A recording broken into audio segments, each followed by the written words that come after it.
Man, growing up in Tickfaw, Louisiana, population maybe 100 and a dog, life was simple, like cornbread and Shetland simple, I swear. I remember one time, me and little man, that's what we called him, because, well, he was little and a man we were catching crawfish down by the bayou, and this old lady, Miss Iflin, she comes strolling by with her chihuahua. Peaches dressed in a full-on Saints uniform, because that's just how Miss Iflin rolled, right? Anyway, Peaches starts barking at the crawfish. Miss Eveline starts yelling at Peaches, and I swear, little man just looks at me and says, Theo, sometimes I feel like we're living in a cartoon drawn by a squirrel on meth. And I was like, little man, you might be onto something, you know? It's like that's my whole childhood encapsulated right there, weirdness, beauty, and a hint of existential dread. Which brings me to this thing about respecting authority, because my mom, bless her heart, she had a way of teaching lessons that involved cussing, violence, and a healthy dose of Southern sass. See, I was a rambunctious kid, always running my mouth, always pushing boundaries, like a beagle chasing a mail truck. One time, my teacher, Miss Green, sent a note home saying I was acting a fool in class, which, let's be honest, was probably true. All right. Settle down, folks. Let me tell you something. Grew up in Louisiana. See, around these guys who thought camouflage was formal wear, you know? I had this buddy, Earl. Sweetest guy, but dumber than a box of rocks. One time, Earl swore he saw Bigfoot riding a lawnmower down by the bayou. Swear to God. Earl believed anything. But you know what Earl wouldn't believe? Crime documentaries. Nah, he'd rather watch squirrels fight over a pecan. Yeah, I love him. Always have. Even had a date once. Beautiful girl. Real sweet. Until she dropped the bomb that her daddy was all over the John Benet Ramsey case. I swear I forgot all about the date. Just peppered her with questions about the case. Poor girl probably thought I was a weirdo. No second date, naturally. Always wanted to solve a crime, though felt like my calling, kind of like how Earl felt about Bigfoot. So, a few months back, I'm home from touring, recreating from shaking hands and pretending to care about other people's problems. I go outside in my rave for, blessed be its name.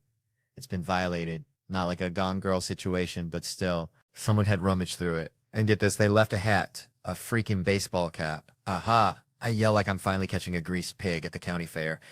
I'd been burglarized before, but this was evidence. So I run inside, grab my surgical gloves. Yeah, I own surgical gloves, don't judge. And a Ziploc bag. Then read something about Dennis Fong messing up the DNA in the OJ case because it got too warm. I wasn't going to be no Dennis Fong ruining evidence with the California sunshine.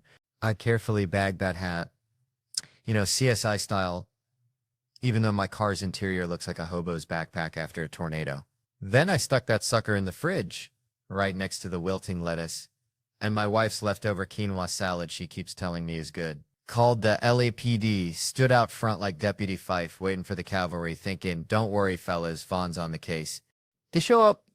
These two cops, looking like they'd rather be eating donuts, ask, what's the situation? I tell them about the break-in. They ask if the window was broken. I told them, nah, I leave it unlocked now because these LA thugs gonna bust a window if I don't. And that's just rude. So they ask what was stolen, and I told them I have no earthly idea what's in my car. It's basically a rotating museum of forgotten sunglasses, old snack wrappers, and my wife's collection of crystals she swear keeps the demons away, but I suspect mostly collects dust under the seat. I say, but this time we gotta break in the case. I led them inside like I'm leading tourists through a creepy haunted house, pulled out the hat like I'm present in the Mona Lisa. He left his hat, I exclaim. Yeah. They're like, okay. I ask if they can run it through CODIS, like on Law & Order. Get a hit on the perp. They look at me like I'm speaking Swahili. Why would we do that, they ask. I'm floored, because he committed a crime. They were like, barely. You left the car open, nothing was stolen, maybe trespassing, but we ain't running no national DNA search over that. I was flabbergasted. Then like a bolt of lightning hitting a cow pasture hit me.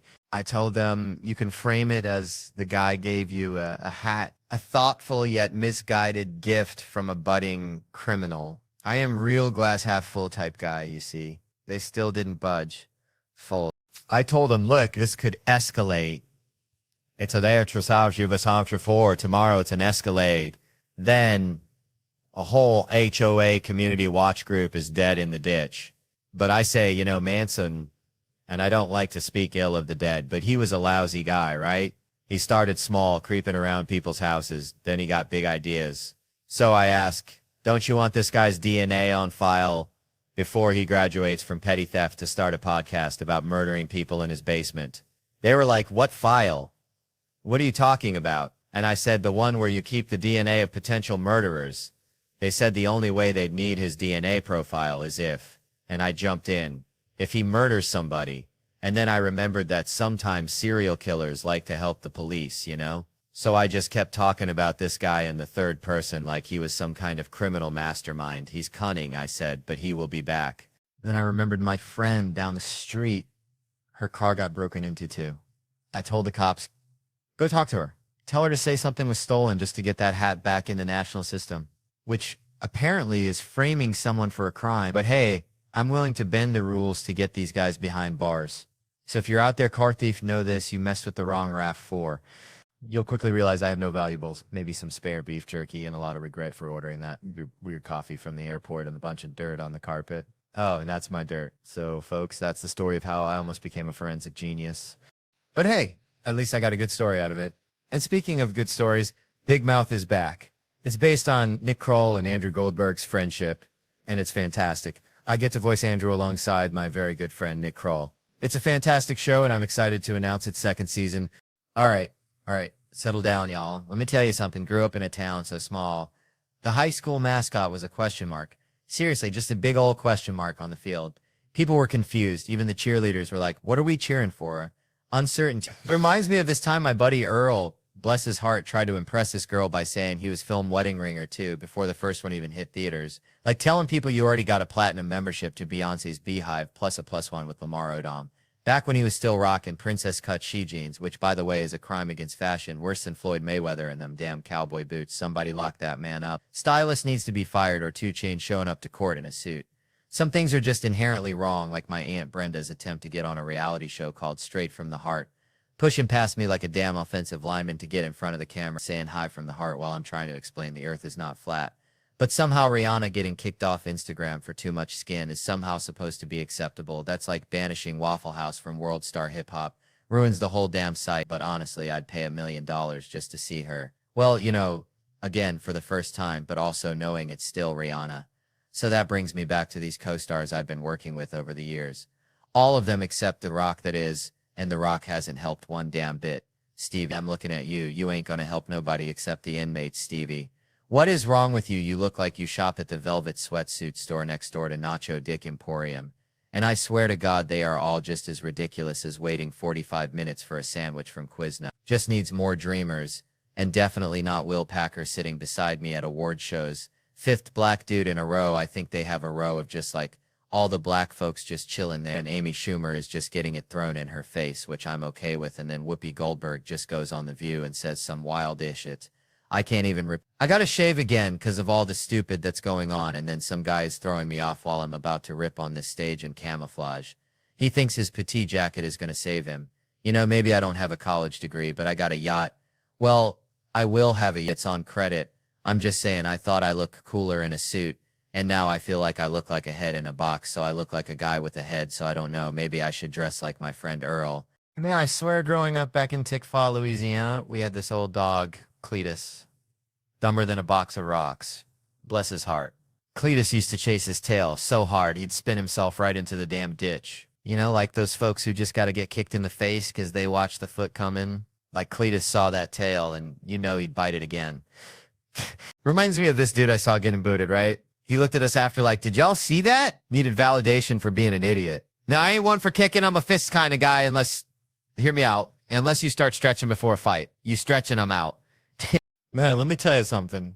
Growing up in Louisiana, we had this neighbor, Mr. Thibodeau, smelled like catfish bait and regret, always wearing a wife beater, even at church, right? Anyway, old Thibodeau, he thought he was a comedian.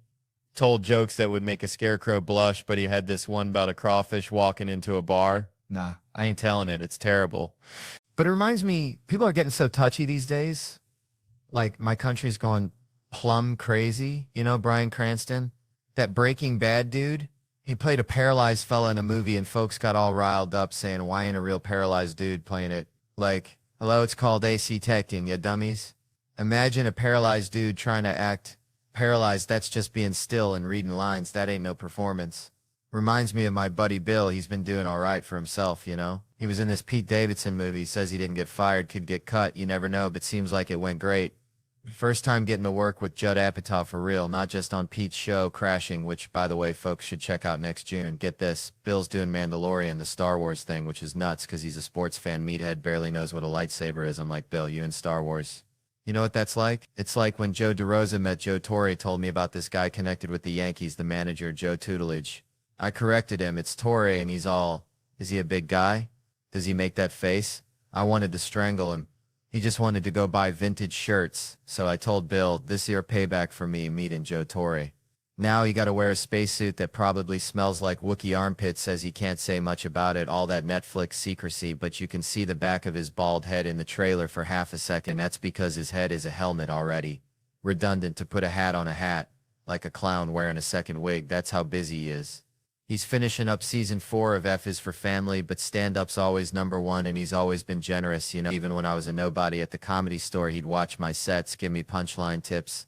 Always believed in me, even when I was getting booked on TV shows and forgetting about my own hour, he saw something in me. Cool vibe and knows how to unleash the craze, not like those guys who just yell and stay loud too long. Nah, Bill knows how to blow them back in their seats, then bring them back down smooth. It's a gift. I brought his name up the store, told everyone he's one of the nicest guys, and he came out and was like, you got to say that? I'm about to rant about people in wheelchairs. That means a lot. Being a newer comic, it's intimidating. But people did it for him, he remembers. Like Dave Chappelle told him something funny back in the early 2000s. He held on to that like a life raft in the comedy condos and hell rooms for years. Dave thinks I'm funny, he'd tell himself, kept him going. Even in the green room broom closets on the road, Bill said he was funny, carried him through those weekends. When you start out, you're lost, no confirmation, no roadmap, just looking around, seeing what other guys are doing, thinking you got to do the same, ping-ponging from one style to the next. Joe Kai comes in with a street team. Next thing you know, you're thinking you need a street team too, but it was just telling stories back at Nick's Comedy Stop, driving back in from Boston, finding the nearest comic, telling a story, getting a laugh, hearing the older guys telling their stories, wanting to have some yourself, something better than just a bad open mic. And then getting out on the road, hearing your friends suffer. That's where the comedy comes from. So remember, folks, go watch Bill Burr's special Paper Tiger on Netflix. Check out his tour dates at billburr.com. Listen to his Monday morning podcast, one of the best out there. And then maybe, just maybe, go call that weird neighbor you had growing up and tell him their jokes ain't that bad after all. Because honestly, folks, sometimes it's the Thibodeaus of the world that remind us what's truly funny, just like the time he tried to put a hat on a crawfish. Nah, I still can't tell you that one. It's just too dang awful. Let me tell you something. Marriage, man, it's like finding that one crawfish in the boil that ain't spicy. Just pure sweet meat, you know? Because I used to be like a stray dog fighting for scraps of affection. Getting cheated on more times than a roulette wheel hits black. Changed my whole damn view of things. Used to watch America's Most Wanted as a kid thinking, how could someone kill another person? Then bam, infidelity hits. And I'm like, oh, I get it now. Not that I do it, but I understand the primal urge to protect what's yours. Kind of like how I feel about folks who've seen my junk or met my family. They know too much. Gotta go, vanish like a fart in the wind. That's just logic, folks. Pure survival instinct. Time, though, that's a whole nother beast, and I'm only 35. Practically a baby. But I've entered the gross phase, like a damp swamp cooler that leaks on your pants, always feeling slick like a dolphin. Especially the back of my britches. Sitting in restaurants, standing up, thinking I sat in something. Nope. Just swamp-ass courtesy of old Theo. Burping mid-sentence now, trying to muscle him down like a constipated bullfrog, loading up on bread and seltzer, feeling like the Goodyear blimp ready to take flight, then interrupting conversations about Italy with a kitchen run, asking if anyone needs a pause, hair sprouting on my shoulders like a damn Sasquatch, my wife rubbing him, singing Monkey, Monkey, Monkey Man under her breath. Something dredged up from the murky depths of her subconscious. Makes you wonder what your body is for anymore, just carting your head from room to room. Still waiting to get big and strong, but it ain't happening. I'm like an old iPhone, just getting worse every year. Plus I overheat mid-afternoon for no damn reason. Getting grumpy's a real danger, especially when every new song is about tonight. Pure 19-year-old bull manure. I want to write songs called Tonight's No Good. About Wednesday, oh, you're in Dallas. Fine, let's just not see each other for 8 months, who cares? The biggest head scratcher is how they used to scare the bejesus out of us about weed. Now it's legal in half the damn country, ain't that something? I got arrested with a one-hitter at a Rusted Root concert back in the day, barely got a slap on the wrist. Probably got an award for being the most country that week. It's like the government finally turned into cool parents saying, fine, take a little, just do it in the house, but everything's moving too fast, unreasonably so. Now ain't the world's run by robots, and we spend all day providing proof we ain't one of them, just to look at our own stuff. Gotta solve riddles like a digital sphinx. Prove you're not a robot. Look at these curvy letters. Harder than usual, right? No robot could read these. Is it an E or a th? Your guess is as good as mine. Bucko, gotta pass the password puzzles. Solve the robot test. Then comes the question no robot could ever answer. Which of these pictures does not have a stop sign? What in the hell are we doing, folks? Spending our days providing proof to a damn computer and it's doing nothing for our health. All right, so growing up in Louisiana, right, we had this kind of swampy, murky creek behind the Winn-Dixie, and my pops, bless his heart, thought it was the perfect place to teach me how to swim. Now, I was like 7, maybe 8, all elbows and knees, scared of everything that wasn't a crawfish boil. And I told him, Dad, I can't swim. I ain't got no swimming skills, just my natural charm. He just looked at me, this kind of squinty-eyed look, like I was speaking another language, and goes, boy, you got 2 arms, 2 legs, and a heartbeat. You can swim. Get in that damn water. No instructions, no floaties, just pure, unadulterated Southern logic. He just picked me up like a sack of potatoes, chucked me into the deep end, 7 feet of Louisiana gumbo. And let me tell you, folks, I went down faster than a politician's approval rating after a scandal. I'm flailing, gasping, swallowing half the creek, thinking this is it. This is how I meet my maker, and all I hear is my dad yelling, don't you dare drown, you little varmint. I ain't paying for no funeral. Like, seriously? So I doggy paddled my way to the edge, coughing up creek water and broken dreams. And the whole ride home was just silent, awkward, like a possum at a debutante ball. Shoot, let me tell y'all something. This private school my youngins go to, it's got me feeling like a scarecrow in a cornfield of egos. Standing there thinking, dang, do they even know I used to sell out comedy shows faster than sweet tea at a Klan rally? I ain't bragging, I'm just being honest. Like that time I found a 2-headed squirrel in my backyard. Weird, but true. Anyway, I'm as humble as a hound dog in a mud puddle, but even a blind squirrel finds a nut sometimes. And these folks gotta act like I'm just another John Deere tractor in the parking lot. So picture this, I'm dropping off little Kevin Jr., and the teacher swarm my Escalade. Like flies on a honey wagon, right? Mrs. Henderson, bless her heart, comes tapping on the window, all smiles, like a possum eating a persimmon. Mr. Hart, she chirps, the annual school fair is coming up, and we were hoping you'd consider being our greeter. Now I waited, I gave her the old, are you smoking, cracking your teeth stare, but she just blinked back like a newborn calf. Greeter? Me? Kevin sold out stadiums? Hart? I ain't hating on greeters, mind you. They're the unsung heroes of retail, like that Walmart fella that once greeted me so hard I thought I'd accidentally wandered into a gospel revival. Dude slid into my field of vision like he was butter on a hot biscuit, yelled, welcome to Walmart, you here to get you some stuff, and then proceeded to moonwalk away, leaving me questioning the very fabric of reality. I bought extra stuff just to show him some respect and practically broke my neck trying to get him to bless my receipt with his highlighter. True story, ask my Aunt Shirley, she was there. But that's Walmart, folks, where dreams are made of questionable processed foods and inspirational moonwalks. This is a fancy pants private school, the kind where they serve organic kale smoothies at the Bake Bay. I was selling out arenas plastered on billboards bigger than my Uncle Ray's double wide, and they want me to say howdy, folks, next to a petting zoo. No, sir. They got Alfonso Ribeiro's kids there. Let Carlton do his little dance at the entrance. Terry Crews is jacked. Give him a megaphone and let him flex his way into intoning people. Or Pep straight up yell, welcome to the fun fair. It's like asking Dolly Parton to clean out your gutters. Sure, she's probably got a heart of gold, but there's folks fair suited for the job, you know? I'm like a champion bull rider being asked to herd chickens. Somebody ain't quite thinking right. Man, I remember growing up back in Louisiana, we had this neighbor, Cletus. Bless his heart, he thought he was a professional frog giggler. I swear wore camo overalls every Ben day, even to church, which, you know, kind of makes sense because you're already halfway dressed for baptism, right? Anyway, Cletus was always going on about the greatest fears of frogs, like they were sitting around a lily pad confessional booth, spilling their guts. And that's kind of how this whole thing started. See, I was doing this special, right, with like 15 kids, little ankle biters between 8 and 13. And I thought it'd be hilarious to write jokes from their perspective. Like if a bunch of mini Maz were suddenly dropped into my life running around quoting Mitch Hedberg and trying to bum cigarettes. But my pal America Sawyer, who used to sling jokes at SNL, she was all about getting real, you know, asking the hard questions, the kind of stuff that keeps you up at night. Like, is mayonnaise an instrument? Or why does the alphabet have to be in that order? So we figured, let's ask these kids what they're afraid of, expecting the usual boogeyman, maybe a rogue Tickle Me Elmo incident. But then, bam, they're talking about stuff way beyond their years, like climate change, societal collapse, and the existential dread of choosing the wrong TikTok filter, which, honestly, I understand. That shit's terrifying. I swear it was like eavesdropping on a tiny philosopher's convention. Suddenly, Cletus's frog fear theories didn't seem so far-fetched.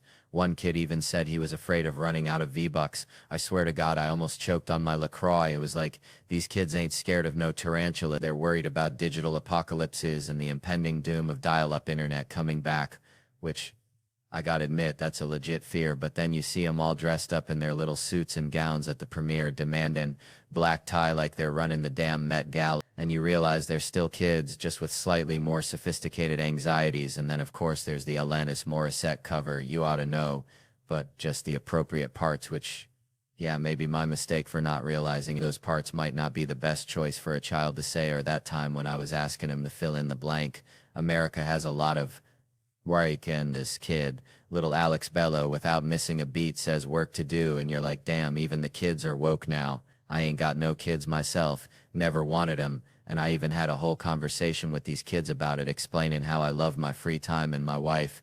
And then the next day, my wife shows up on set, and this one girl, Camille, bless her heart, turns to me and asks, dead serious, does your wife know you don't want kids? And I'm like, well, shit, maybe Cletus was right. Sometimes the scariest monsters are the ones you ain't expecting. All right, settle down, y'all. Let me mail you something. Grew up in this town, see, smaller than a Nat's Patootie, where the biggest excitement was when the Dollar General got a new shipment of off-brand cheese puffs. My mama, bless her heart, she used to say I had the social skills of a feral cat, for which fair enough, because I preferred hanging with the stray dogs down by the creek, trying to teach them Shakespeare, because, you know, even mutts deserve a little culture. One time, I swear, I saw Old Blue, hound dog, with one ear missing. I swear he almost understood Hamlet's soliloquy, or maybe he just wanted a biscuit. Hard to tell with dogs.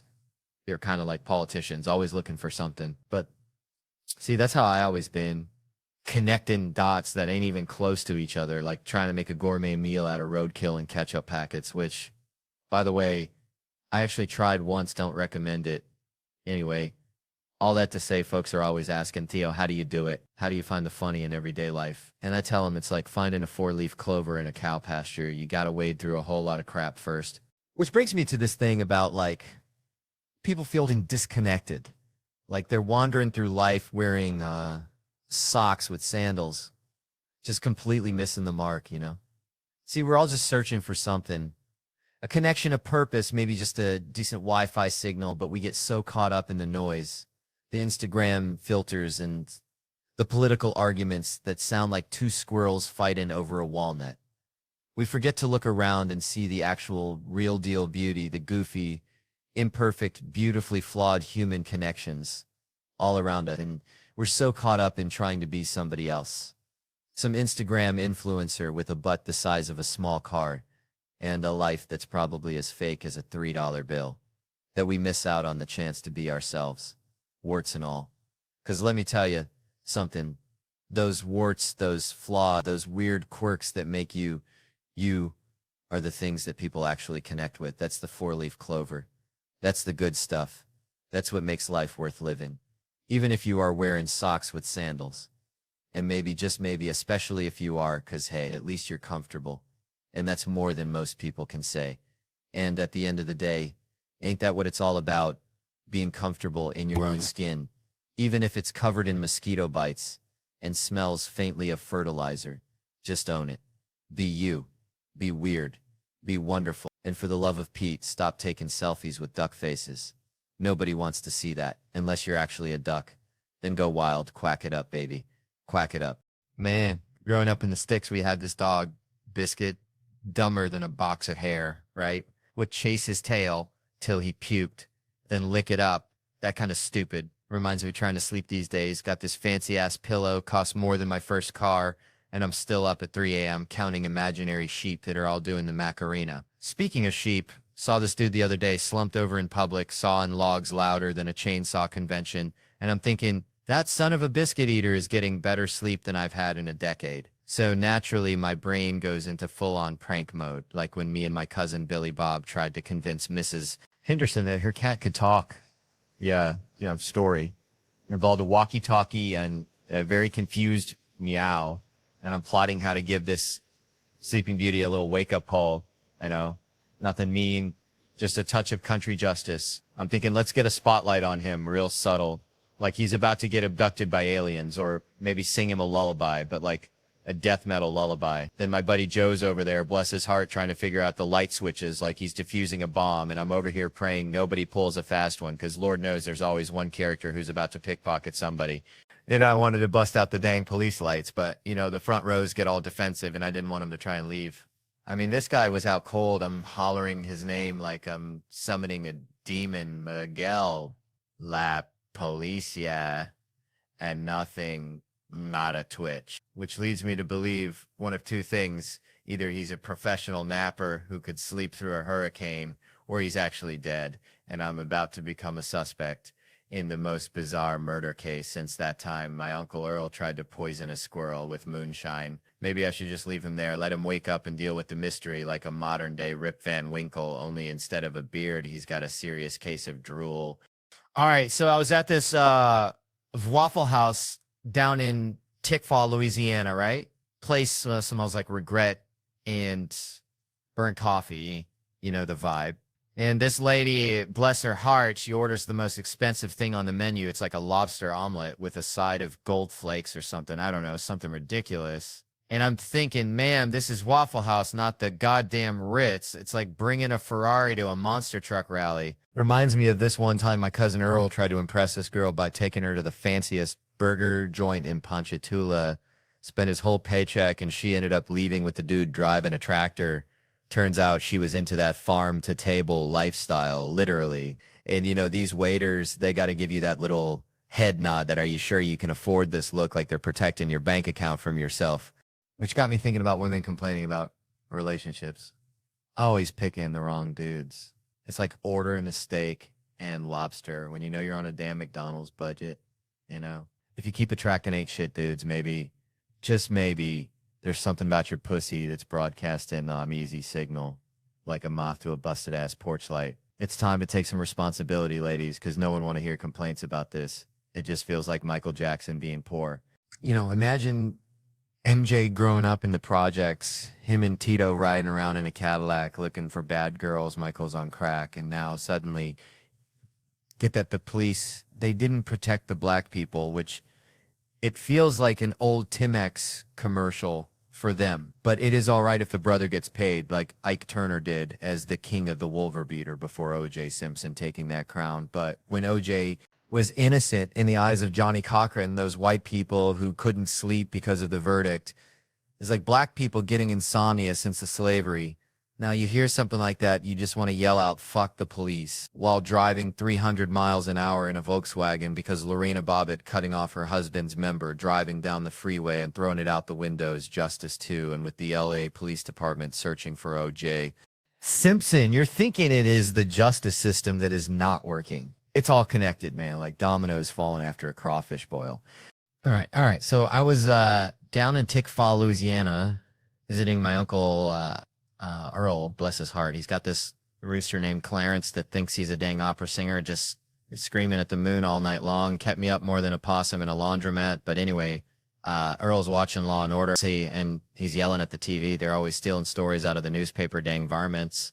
And it got me thinking, like, that one time on SVU, they did that whole sex addiction thing, right? I remember when all them Hollywood types were coming clean, like a bunch of sinners at a revival meeting. So Ice-T, bless his icy soul, he's trying to figure it out, like, explaining the internet to a squirrel, and finally it clicks, bam, close up on Ice-T, and he's all, oh, I get it. You mean like when someone drinks too much moonshine or snorts that white stuff or bets the farm on them crawfish races. And I'm thinking, yeah, Ice-T, you got it, partner. But dang it, I could have watched a whole dang marathon of just Ice-T giving examples, just him sitting there deadpan, like, or when someone chews too much tobacco, or like when someone buys too many porcelain dolls from QVC. Or like when someone spends all day polishing their truck, or like when someone hoards too many ketchup packets from McDonald's, you know? Just going on and on, Fade to Black, created by Dick Wolf. Like that's what addiction is, right? It's just Ice-T listing examples until the sun dies. Anyway, that reminds me of this time I saw a raccoon try to steal a whole bag of powdered donuts from a picnic table. He looked like he was going to explode, and I realized, man, sometimes we're all just raccoons, and those donuts is whatever thing we can't stop chasing in life, so cheers to the donuts, you know? All right, so picture this. I was back home, right, in Louisiana, where the dirt roads outnumber the paved ones 2-1. Kind of like how my cousins outnumber teeth in their collective mouths. And I was hanging out with my buddy Earl. Now, Earl, bless his heart, he's got the kind of dedication that'd make a honey badger jealous. Except instead of digging for grubs, Earl's dedicated to, well, Vaseline. Yeah, Vaseline. But not just for chapped lips during crawfish season, no sir. Earl used to store Vaseline in his navel. I'm talking a dedicated dollop of petroleum jelly tucked away in his belly button like it was Fort Knox. He said it kept his big lips, his actual physical lips, from looking like a bottomless pit. Which, let's be honest, they kind of did. Like a black hole swallowing all the lip balm in the state. And that reminds me of what Kevin Hart said about Shaq shaped like a beanbag, like a whole dang satin beanbag. But see, Earl's got this theory, this greasy little theory, that Vaseline is the key to everything, the secret ingredient, the WD-40 of life. And that's when it hit me, you know, like a mosquito on a humid summer night. These basketball players are out here chasing career highs, talking about keys to success, blocks, assists, points, all that jazz. And Joel says the key is Earl's Vaseline navel. And you're just standing there with a blob of Vaseline, and this makes me thinking about what Kevin Hart said, how Wade lifts and buries, about Klay Thompson feeling pretty. I swear the way these athletes carry on, it's like a bunch of squirrels fighting over a single acorn. That's kind of like that time I tried to teach my grandma how to use the internet. She ended up ordering a life-size cardboard cutout of Burt Reynolds and started calling him her digital boyfriend. But you know, underneath all the sweat and Vaseline and post-game interviews about team, there's a real desire for something more, something real, something like what Ernest said won't go through. He'll flunk the physical, something beyond the game. Kind of like Earl's obsession with keeping his lips hydrated. It's a quest for something real in a world that's mostly just a whole lot of hot air and maybe, just maybe, a little too much Vaseline. All right. Settle down now, you beautiful bunch of weirdos. Let me tell you something. Growing up in Louisiana, we had this neighbor, Mr. Thibodeau. God rest his soul. Looked like a thumb with eyebrows, I swear. This man, he only ate mayonnaise sandwiches every single day. Mayonnaise. Just mayonnaise. I asked him once, Mr. Thibodeau, why are you living like this? You're a human being, not a condiment factory. He just smiled, this little thumb man, and said, Theo, boy, you got to simplify. Life's complicated enough. Don't be adding no jelly to the equation. And that stuck with me like kudzu on a rusted out Ford pickup, you know? Simplify. Which brings you to, well, everything really. See, people are out here complexifying everything. Take data privacy, for instance. Seems simple, right? Keep your stuff safe. Don't let the lizard people in Silicon Valley sell your grocery list to the Russians. But no, it's all algorithms and encryption and GDPR. Sounds like a disease you get from kissing a swamp creature. It's like they took Mr. Thibodeau's mayonnaise sandwich and turned it into a 7-course meal with foam and microgreens. Nobody even knows what they're eating anymore. So we got these companies, it's collecting all this information. Every time you like a cat video, every time you Google how to remove a tick, they're tracking it, building a profile. It's like they're trying to build a perfect replica of your brain, but with more ads for foot fungus cream. And they say, oh, it's for a better user experience. Sure it is, just like when your grandma says she's pinching your cheeks because she loves you, but, you know, she's just checking to see if you got enough meat on your bones. And then there's the government. They want to get in on the action, too, keeping us safe from terrorists, ninjas, the Amish mafia. Who knows? But the point is, everybody wants your data, and nobody's asking if you even want to share it. That's like showing up at a potluck with only a Tupperware full of your dirty laundry. Nobody asked for that, Brenda. So what do? Do we just throw our hands up and say, fine, take my soul? Amazon. So I'm already wearing your underwear anyway. No, that ain't the Cajun way. We got to be like that gator in the bayou, looking all slow and sleepy, but ready to snap your hand off if you get too close. We got to demand transparency, know what they're collecting, how they're using it, and have the right to say, hold up, partner, that's my brain you're messing with. And it ain't got nothing you need unless you're looking for directions to the nearest crawfish boil. Because at the end of the day, your data is your data, just like your mayonnaise sandwich is your mayonnaise sandwich. Unless Mr. Thibodeau comes along and asks for a bite, then you just got to share because he might be a thumb with eyebrows, but he's still your neighbor, and that's just how we do things in Louisiana. Man, y'all ever been to London, Canada? It's like, bless their hearts, right? They're trying, but it's like naming your kid Elvis Jr. You just set him up for disappointment, you know? Reminds me of this one time. I was at Starbucks trying to be healthy, ordering just a black coffee. And this chirpy barista hits me with the welcome to Starbucks. What can we get you to eat today? I swear it's a conspiracy. They're pushing breakfast sandwiches harder than a used car salesman on payday. I'm thinking, lady, I came here for caffeine, not a guilt trip. I miss the honesty, the brutal, beautiful honesty of In-N-Out Burger. Pull up, order a double-double, animal-style fries and a Coke, and they hit you with the will you be eating in the car. They ain't judging. They know you're about to commit a culinary crime against humanity right there in your Honda Civic. It's pure unadulterated shame, and I respect that. Yes, it's pure unadulterated shame, and I respect that. It's like, I need that honesty. Like my dad, Lord rest his soul. He was the same way all the way back to Christmas Day when I was 12. And my sister says she wanted to smoke weed. My dad goes right into these war stories. You want to know what I think about marijuana? I saw one guy at a party with a cigarette. I left immediately. That's the first story, and the second one is about him wanting to murder the Viet Cong for selling it to his Marines. Like nothing in between. No trying it to see what's up. Just pure and unadulterated story time with no nuance. It's like religion, ain't it? I respect all faiths, Christian, Muslim, even you Jews doing your thing. But if you're a Scientologist, you can go straight to hell. Man, I'm down in Orange County, right? Real deal OC. Not that fake LA garbage. And I hear this story about a chopper dude. Pops built this tour business for 38, like clockwork, then hands it off to his son, American dream kind of stuff, right? Like, son, here's the keys. Don't screw it up. Keep the Von Erichs of helicopter tours going. And the kid's all right, Dad, love you too. Gonna make you proud. Probably had 4 kids already, that traditional life they push on you. 5 days later, 5 days from balloons, and a congratulatory cake. This kid, he's probably barely got the script down. Like, yeah, folks, look to your left. Beautiful Orange County, 27 miles of beaches. Seatbelts, please. But only one dude shows up for a couple's tour. Red flag, right? But bills gotta get paid. So they hop in, 10 minutes in.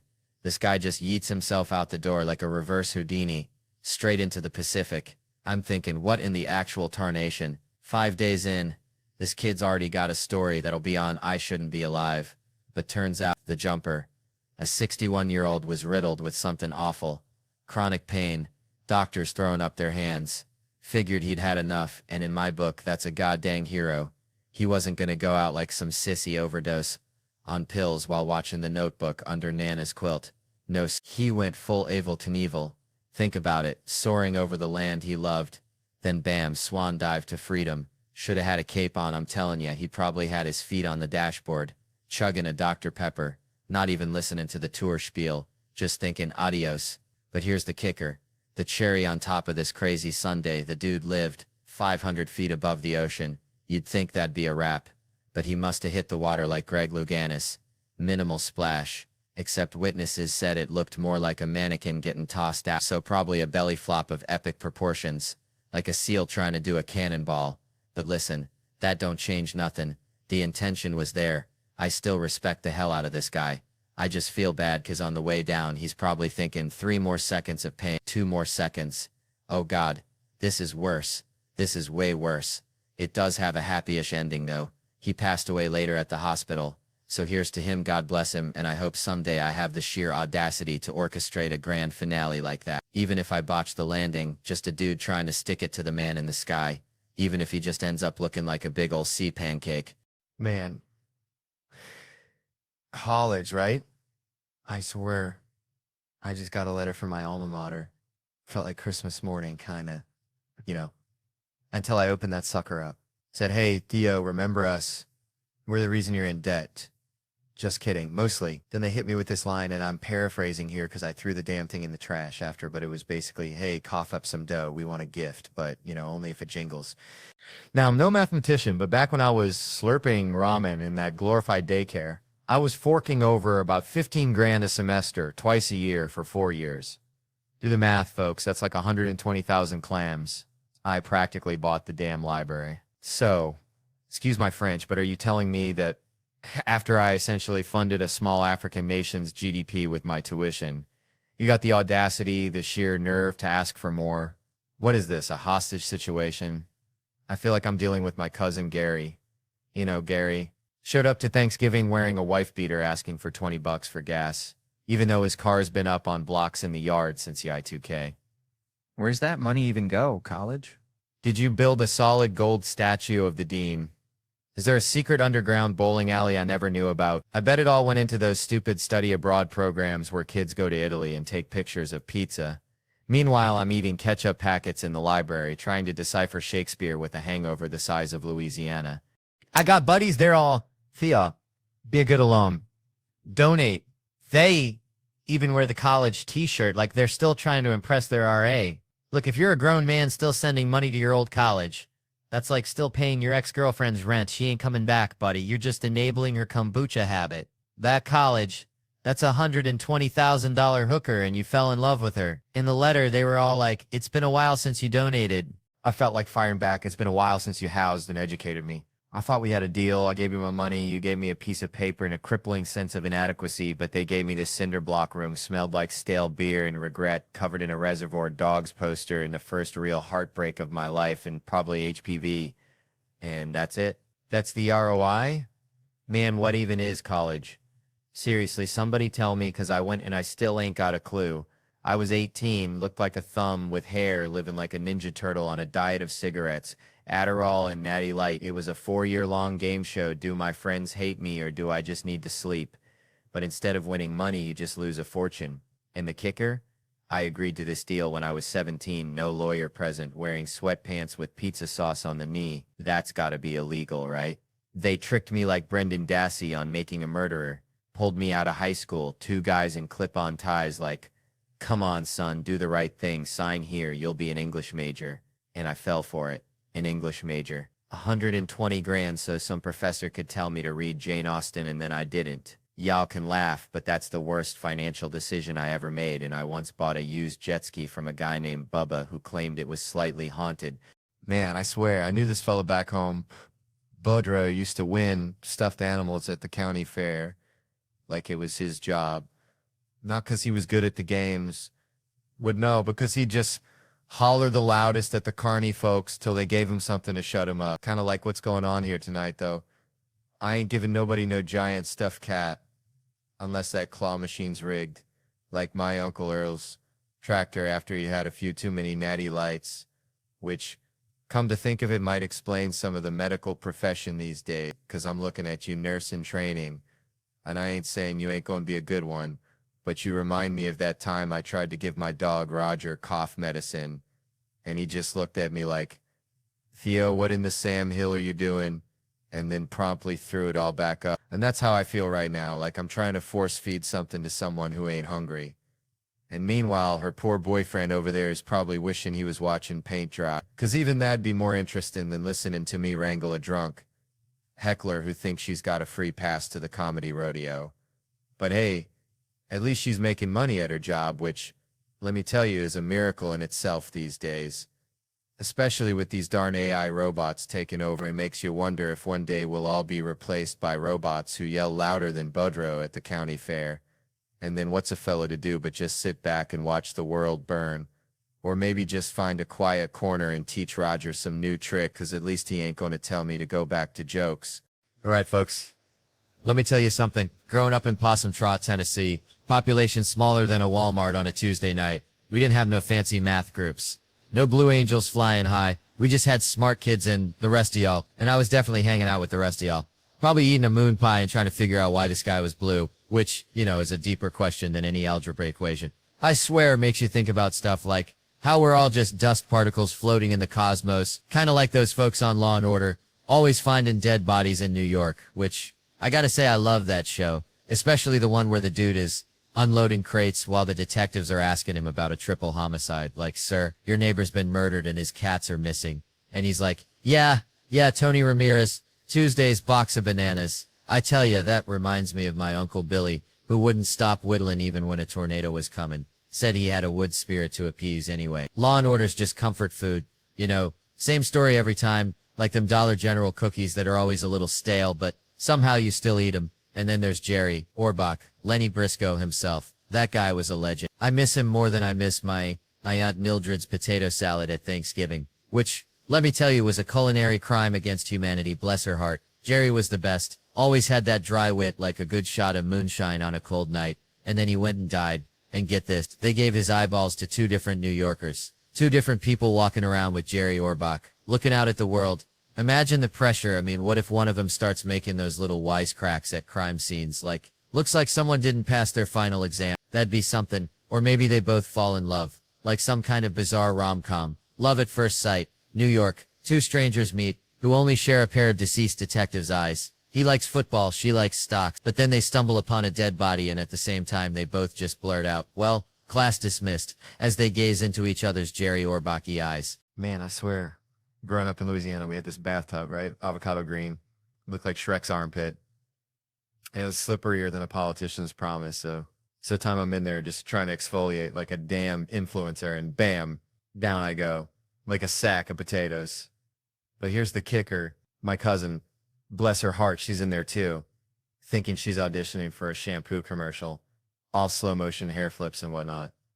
And I accidentally clothesline her with my flailing limbs. It was like a scene from a slapstick comedy, except nobody was laughing, especially her, because, see, it's like this with women. They got this whole expectation thing going on, right? You're supposed to be this graceful, protective force field against the slippery demons of the porcelain abyss.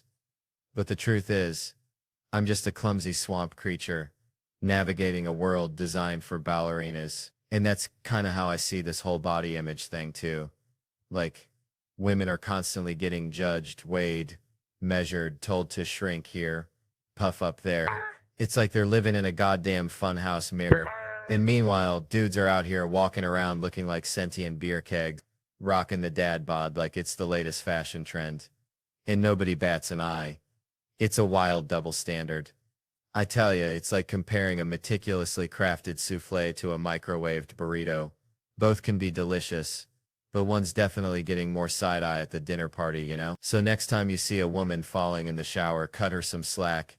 She's probably just trying to wash her feet, and even if she ain't, it's probably better than the alternative, which is trying to date in the modern world.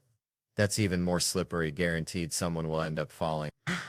Lucy, Kukshan Tariq Shiljo, friend PI. Man, reminds me of when I was a kid back in Louisiana. I used to trap muskrats with my cousin, Bobby Lee. He always had the craziest ideas. Like, one time he thought he could train him to fetch beer from the fridge. Didn't work out, but it always felt like we were Chip and Dale, just trying to survive in the swamp, you know? Speaking of Chip and Dale, that reminds me of bathrooms. And I gotta tell you, I had a toilet flush in my house yesterday. Sounded like someone was singing happy birthday. I swear I thought a ghost was throwing a party in the pipes. It was spooky, I tell you, but not as spooky as having to tell your date that the only way out of the bathroom is through the... Well, you get the picture, right? It's like that scene in Rescue Rangers where they gotta go down the toilet. Live a little, they say, and you know, sometimes life's like that. You gotta just jump in the porcelain. Metaphorically speaking, of course, like how Disney's premiere is next door and they're inviting everyone. Which is just like Bobby Lee inviting all the raccoons to our crawfish boil. Utter chaos. Anyway, Chip and Dale Rescue Rangers, Disney Plus, Friday, no theaters. Which is a real shame, because imagine watching that on the big screen. Feels a little like watching it in a bathroom.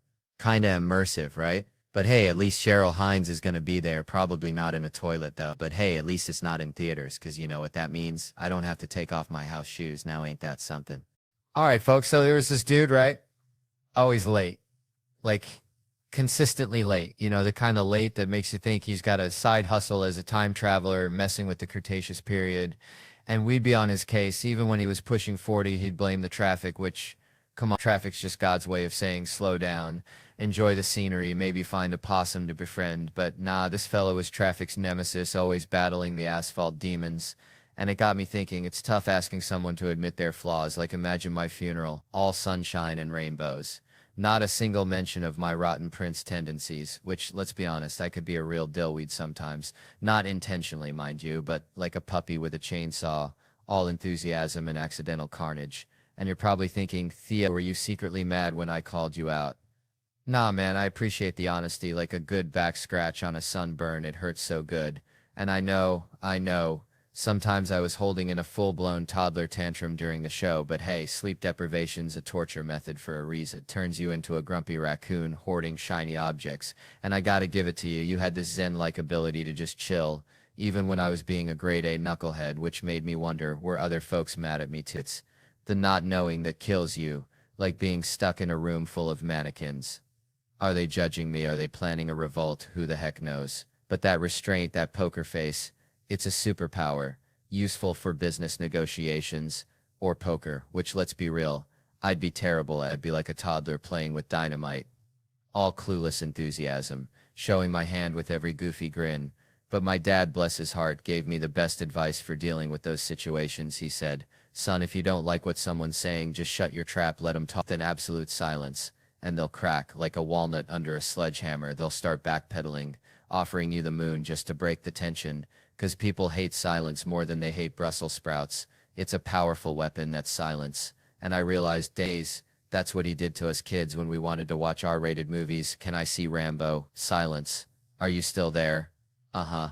More silence. And boom, bedtime foiled again. So when my time comes, I want my eulogy to be real. Flaws and all, someone gotta say, Theo loved life, he really did. Like a Labrador with a tennis ball, pure unadulterated joy. And sure, I'm speaking in the past tense, but hey, I'm still kicking, thanks for that by the way. And if I was at your funeral, the thing I'd say, well, that's the next question, ain't it? It reminds me, you said like folks is happy for my success because you know it's deserved and because I'm a good guy, and I was always so supportive of others, especially at SNL, and you said I had impeccable comedy taste, which is kind. You think all this time at gas stations and backwoods bars gave me tame. You said my kind words are gracious, and boy, my life's been richer since I met you, and you recommended me for that writing job, which means I owe you for changing my life. Like Werner Herzog said, I don't know if people change each other's lives, but you made my life better. It's like being a comedian picking up rocks on the ground, and you said, do you want to go to the moon? And I love every conversation we have, but the last question, it's ever seen a ghost? I ain't seen no ghost. Maybe I should start asking that at parties. Picture this, a high school kid at a dance, all awkward angles and nervous energy, sidles up to a girl, stares intensely and whispers, you ever seen a ghost? Is that what girls want to hear? Would that be enough to seal the deal? Cut to them making out. That's a romantic comedy right there. No, I'm normally at a rando table, and I ask and find out a dead person whose soul or spirit is ghoulish and haunting, which is a terrible icebreaker. And I say, how is everyone? You ever seen a ghost? And folks think it's me and I'm the ghost. They say you have now, and it's all weird like that. So maybe that's the end, and we should end with the cast of Sneakers again, like we got it right this time, or wait for it, the sequel. Man, growing up in Tickfaw, Louisiana, population maybe 100 and a dog, life was simple, like cornbread and Shetland simple, I swear. I remember one time, me and little man, that's what we called him, because, well, he was little and a man we were catching crawfish down by the bayou, and this old lady, Miss Ethelyn, she comes strolling by with her chihuahua. Peaches dressed in a full-on Saints uniform, because that's just how Miss Ethelyn rolled, right? Anyway, Peaches starts barking at the crawfish. Miss Ethelyn starts yelling at Peaches.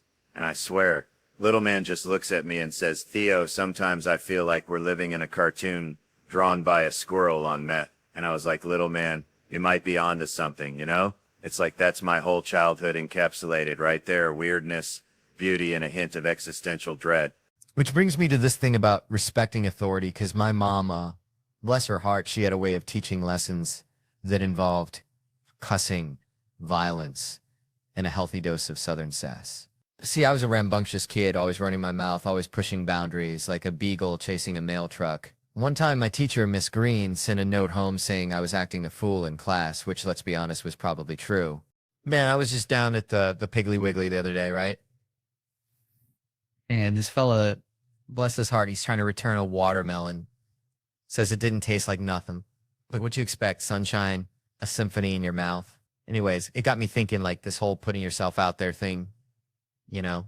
Like when I first started doing that weird voice for Digman, that Nick Cage meets psychopath. I don't even think Nick Cage knows he's the muse. He's probably too busy wrestling alligators or something. He ain't watching Comedy Central, probably busy building pyramids out of his old scripts. But seriously, South Park's right before us, and those fans are die hard. Been watching longer than my grandma's been making sweet tea, which is saying something. So all I'm asking is y'all just leave the TV on, all right? Let Digman play in the background. All right, folks, let me tell you something. Reminds me of my cousin Billy Bob, bless his heart, used to catch catfish with his bare hands down at the bayou, slick as a Ollicott's promise.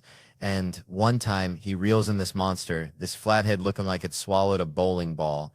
And Billy Bob, he just stares at it, eyes wide as saucers, and says, "Why ain't you just something?"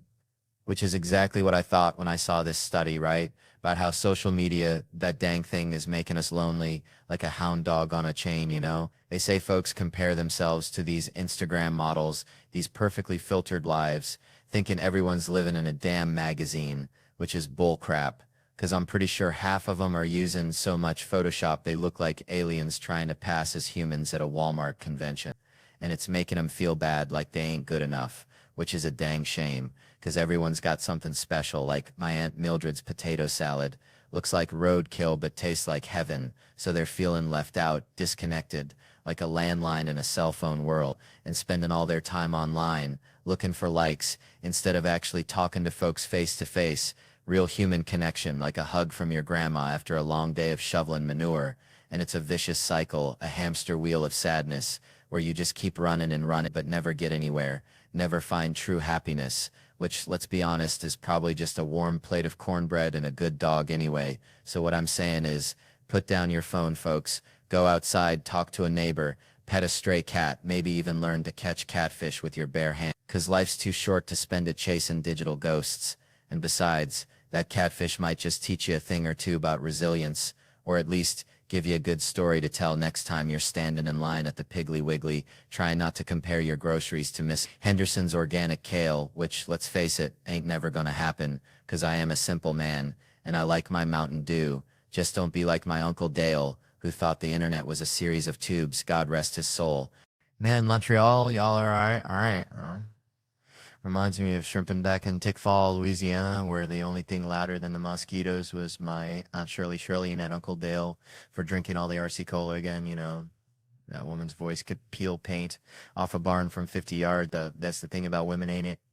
Up close, whispering sweet nothings could launch 1,000 ships, but try hearing them at a football game. Sounds like two squirrels fighting over a dropped pickle. Now that brings me to this whole first lady business.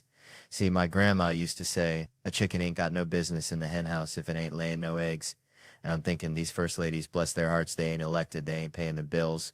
So why they gotta be running their mouths like a hound dog chasing a mail truck? Like, if you hire a fella to fix your leaky faucet, and his wife, who ain't never held a wrench in her life, starts telling him to reroute the pipes through the attic, you gonna look at her sideways, right? Just 'cause you're married to the plumber don't make you a plumber. Now I'm hearing whispers about Hillary getting back in the game and scratching my head. How'd she become a senator anyway? Went straight from being the president's missus to sitting in Congress. Like she jumped the line at the crawfish boil. Should Tom Brady's wife be calling the plays for the Rams just 'cause she married a football player?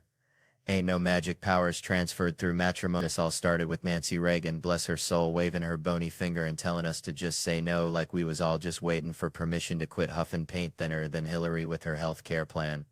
Michelle preaching on 60 Minutes, gotta give it to the Bushes though, they kept their women in line. Barbara was silent as a church mouse, and the other one, Paige or Bethany, something like that, I ain't even sure of her name, but had her on lockdown tighter than Fort Knox, made sure she smiled and nodded when he told a joke. Now I'm hearing folks say a woman president's gonna change things, but I ain't buying it. The president makes, what, 400 grand a year? Try telling that to a Wall Street banker with $100 million bonus. Ain't gonna make a lick of difference if they got a dick or a clam, black or white. Nothing's gonna change till somebody gets froggy and starts going full Rambo on those gated communities, taking out the folks pulling the strings. Until then, it's just gonna be a different pair of tits telling us the same old song and dance. I'm staying at a hotel here. Love hotels, feel safe, you know, lobby full of folks like a human shield. If some axe murderer comes strolling, hear the scream. Got time to plan, barricade the door, turn on the shower, hide between the mattresses. Good old misdirection. Used to stay in motels, now there's a recipe for a heart attack. Sleeping 2 feet from a door leading straight to the parking lot. Any yahoo can kick it open, drag you out buck naked. Ain't nothing scarier than facing a chainsaw massacre in your underpants. You tell yourself you'll fight back, grab a lamp. But deep down, you know you'll just squeak like a chew toy and end up seeing nothing but carpet ceiling, looking back at your own pasty body anyway. This theater's alright. At least nobody said it's haunted. Every damn time you go to a theater, they gotta tell you about the ghost. Built-in 48 tribute to Rocket Richard.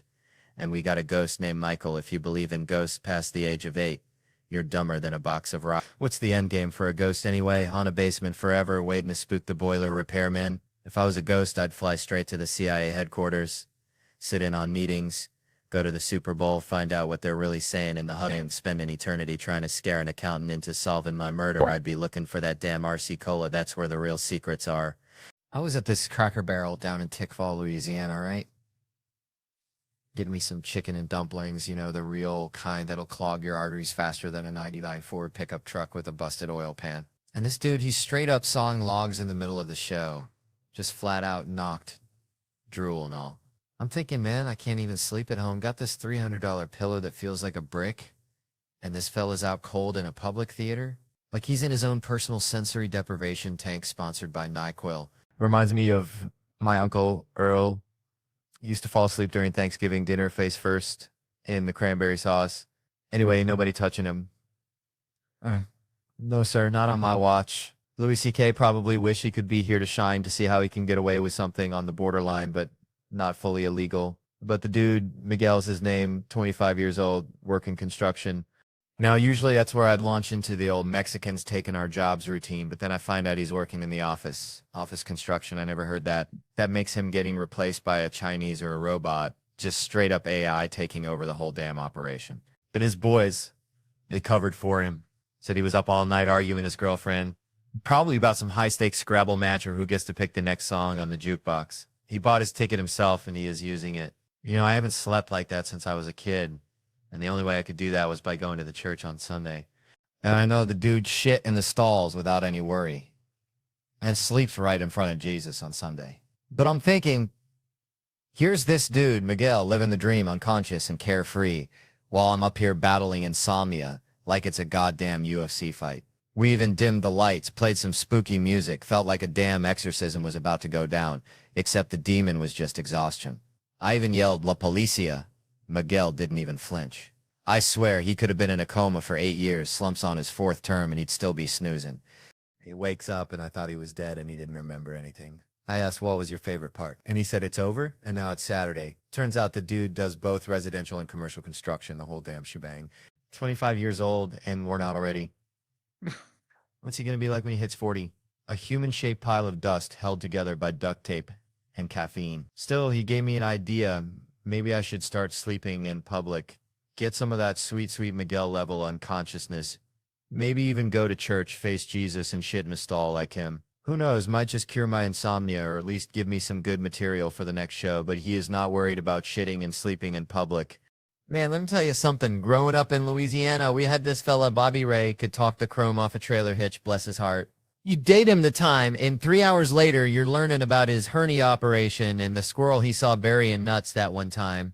Anyway, it got me thinking about talkers. See, I ain't talking about the ones who just like to yap. I mean the long talkers. You ever notice they always got to lean on something? Like they're powered by conversation, and if they stop, they just collapse. Like a busted waterbed filled with lukewarm chitlins. I avoid them like the plague, like church on a Sunday morning. But then it hit me, kind of like that time I accidentally ate a wasp. Thinking it was a raisin. Comics. We're all kind of long talkers, ain't we?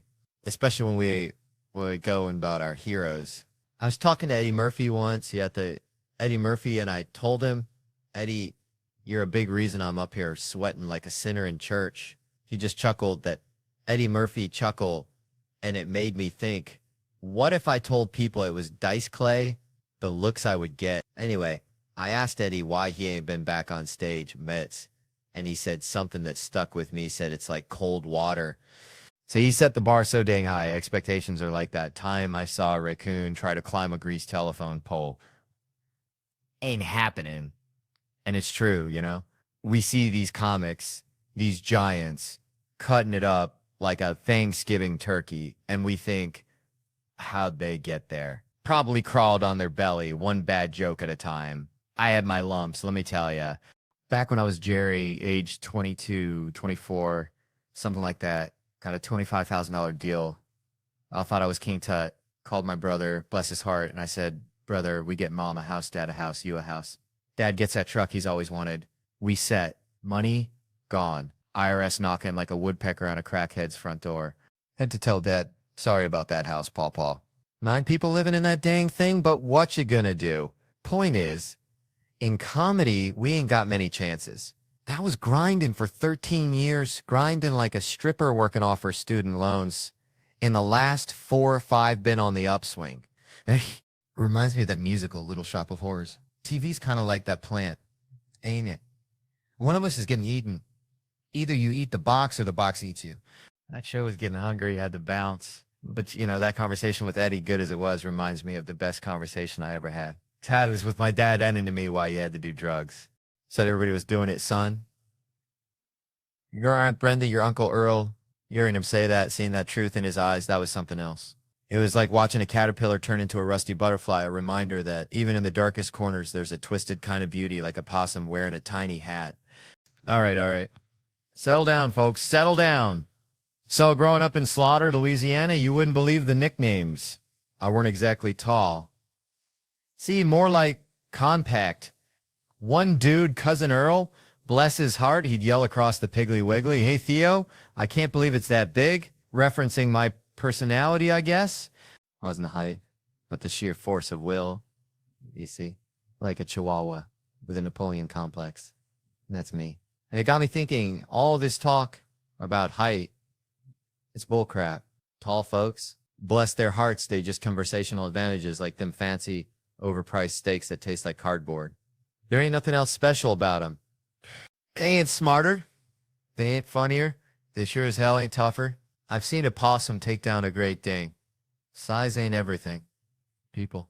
My grandma used to say, little man, little woman, they the salt of the earth. And she knew she was barely 5 foot nothing. Could skin a deer faster than you can say sweet tea. So all you short kings and queens out there, rock that height or lack thereof. You're the real MVPs. Reminds me of this fella, DJ Kentai's.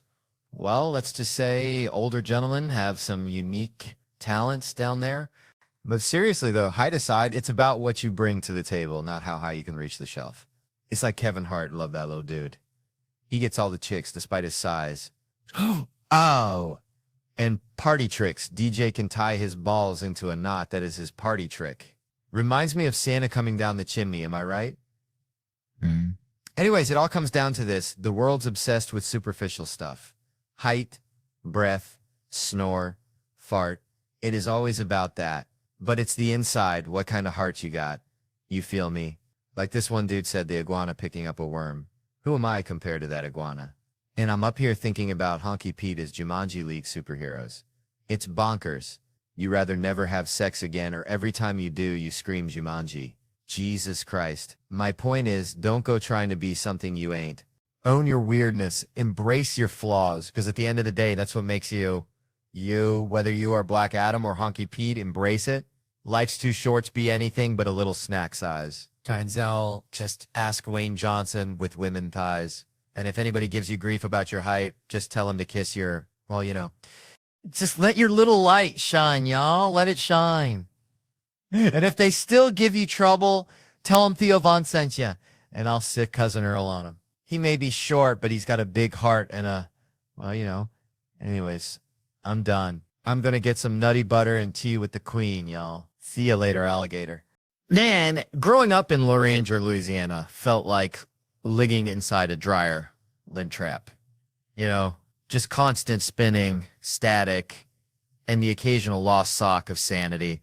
Reminds me of this one time my cousin Earl thought he saw Bigfoot near the Piggly Wiggly. Turned out it was just a meth head wearing a gorilla suit. He stole from the Halloween store, but that's small town life. Things get real strange real quick.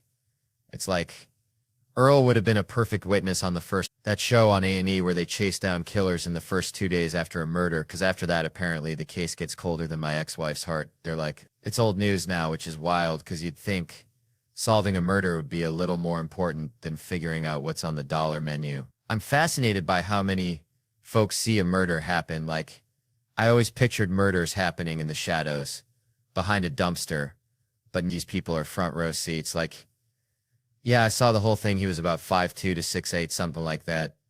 And the cops are like, that's the best you got? And they're like, he had ears too. And they still draw a sketch, and it looks like a Picasso painting gone wrong. Then they show it around, and nobody knows who it is until some dude is like, yeah, that's Cricket. Been knowing Cricket for 27 years. And the cops are like, what's his real name? And the guy is all, just Cricket, like he was birthed with that name. I swear, it's always some dude in a wife beater, dirty hat, cigarette, hanging out his mouth. Looks 33, but is actually 76, talking super aggressive to the cops. I've been out here for a minute, and the cops just sigh. Then they cut to the whitest detective, who looks like he just walked out of a Ale Bean catalog and was like, I don't think he's going to be much help. Like he expected Shakespeare from a guy named Cricket. The best part of that show, though, is the interrogation. It's like, you want drama? Try questioning someone about taking another human life. The stakes are higher than a giraffe on stilts. But these detectives, bless their hearts, insist on using the suspect's street name, so it turns into a cartoon. They're like, your life's on the line, Lil Stank. Did you know Dookie Shoes? And the guy's like, I don't know no Dookie Shoes. Then they show him a picture, and he's all, I seen him around. And then they throw one little piece of evidence at him, like, Numin said you were at the 7-Eleven last week. And suddenly he's confessing to everything. Yeah, I shot him in the face like a damn pressure cooker. It's like, dude, you can't lie for 10 minutes. You can kill a man, but you can't outsmart a detective for a coffee break's worth of time. That's why if you're ever in that situation, lawyer up, man. Don't try to be a hero, because I've seen 300 people get interrogated on that show, and only 2 asked for a lawyer. And both times the detectives looked like they'd just been handed a flat tire, and at the end of the episode there was text on the screen that read, all charges against Tayshaun were dropped, or Jim. Let's be real, there's never any Jims on that show. Ain't never heard no detective go, hey Bryce, where were you last Friday? I was over at Tanner's house, sorry bro. Nah, man, it's always someone with a name that sounds like it came straight out of a Wu-Tang Clan album. All the Bryces are out there baking cookies and not ending up on A&E. All right. So let me tell you something about growing up in the bayou. See, we had this pet raccoon, right? Named him Earl, because he looked like my Uncle Earl after a crawfish boil, all red-faced and kind of sideways. Anyway, Earl, bless his heart, he was dumber than a box of rocks, but he knew one thing, survival. And that reminds me, I saw this lady up front here sleeping like a possum in a sunbeam, and it just hit me. We're all just trying to survive, ain't we? Like, this guy's trying to get his wife a Mai Tai for her birthday, bless his heart, and she's out cold, probably dreaming about saving lives at the hospital, because she's a nurse tech, a real-life superhero, you know? And nurses, man, they're like cops. They deserve to unwind, get a little goofy, because they see some crazy stuff that would turn your hair white faster than a skunk at a Klan rally. But see, here's the thing, right? Everyone, and I mean everyone, gets a little cranky when they're hungry or sleepy. It's a universal truth, like gravity or the fact that grits are delicious. But my grandma used to say, a fed woman is a happy woman, and that's probably why my grandpa kept a jar of pickled okra in his pocket at all times, in case. So maybe this lady ain't cranky. Maybe she's just waiting for a man to finish telling this story, because let's be honest, a good story is like a warm hug on a cold day, or a perfectly fried catfish sandwich with extra tartar sauce. It just hits the spot, you know? And hey, if a little heckling makes it better, then bring it on, baby, because I'm just here to entertain, like a banjo-playing monkey at a county fair. Weird, maybe a little offensive, but you won't forget it anytime soon. All right, settle down, y'all. Let me tell you something. Reminds me of the time my cousin, Skeeter, tried to train a squirrel to water ski on Lake Pontchartrain. Real deal. Skeeter was convinced he could make this squirrel a star, had this whole contraption rigged up with toothpicks and a tiny styrofoam board looking like something out of Honey, I Shrunk the Kids. Now, Skeeter, bless his heart, ain't exactly men's material, more like a box of rocks with a mullet, but he's got this unwavering belief in the absurd, you know? Anyway, this squirrel named Nutsy, by the way, because Skeeter ain't exactly creative either, just kept swimming back to shore looking at Skeeter like he was speaking Martian. Skeeter got frustrated, started yelling at the squirrel, hold on tight, Nutsy, you gotta commit. Made me think about these comedians getting booed off stage, feeling like that squirrel just wanted out of there, looking at the crowd like y'all speaking Martian or something. See, there's something primal about stand-up. It's like bare-knuckle fighting with words. You gotta walk out there naked as a jaybird and tell a room full of strangers that you're funnier than they are. All right, folks, so growing up in Louisiana, right, we had this one neighbor, Cletus. Real character, always wore a coonskin cap. Even in July, looked like Daniel Boone went bankrupt. started selling fireworks out of his trailer. Anyway, Cletus was convinced aliens were stealing his garden gnomes. Like every week, another gnome gone, vanished, and he'd blame it on them dang space critters.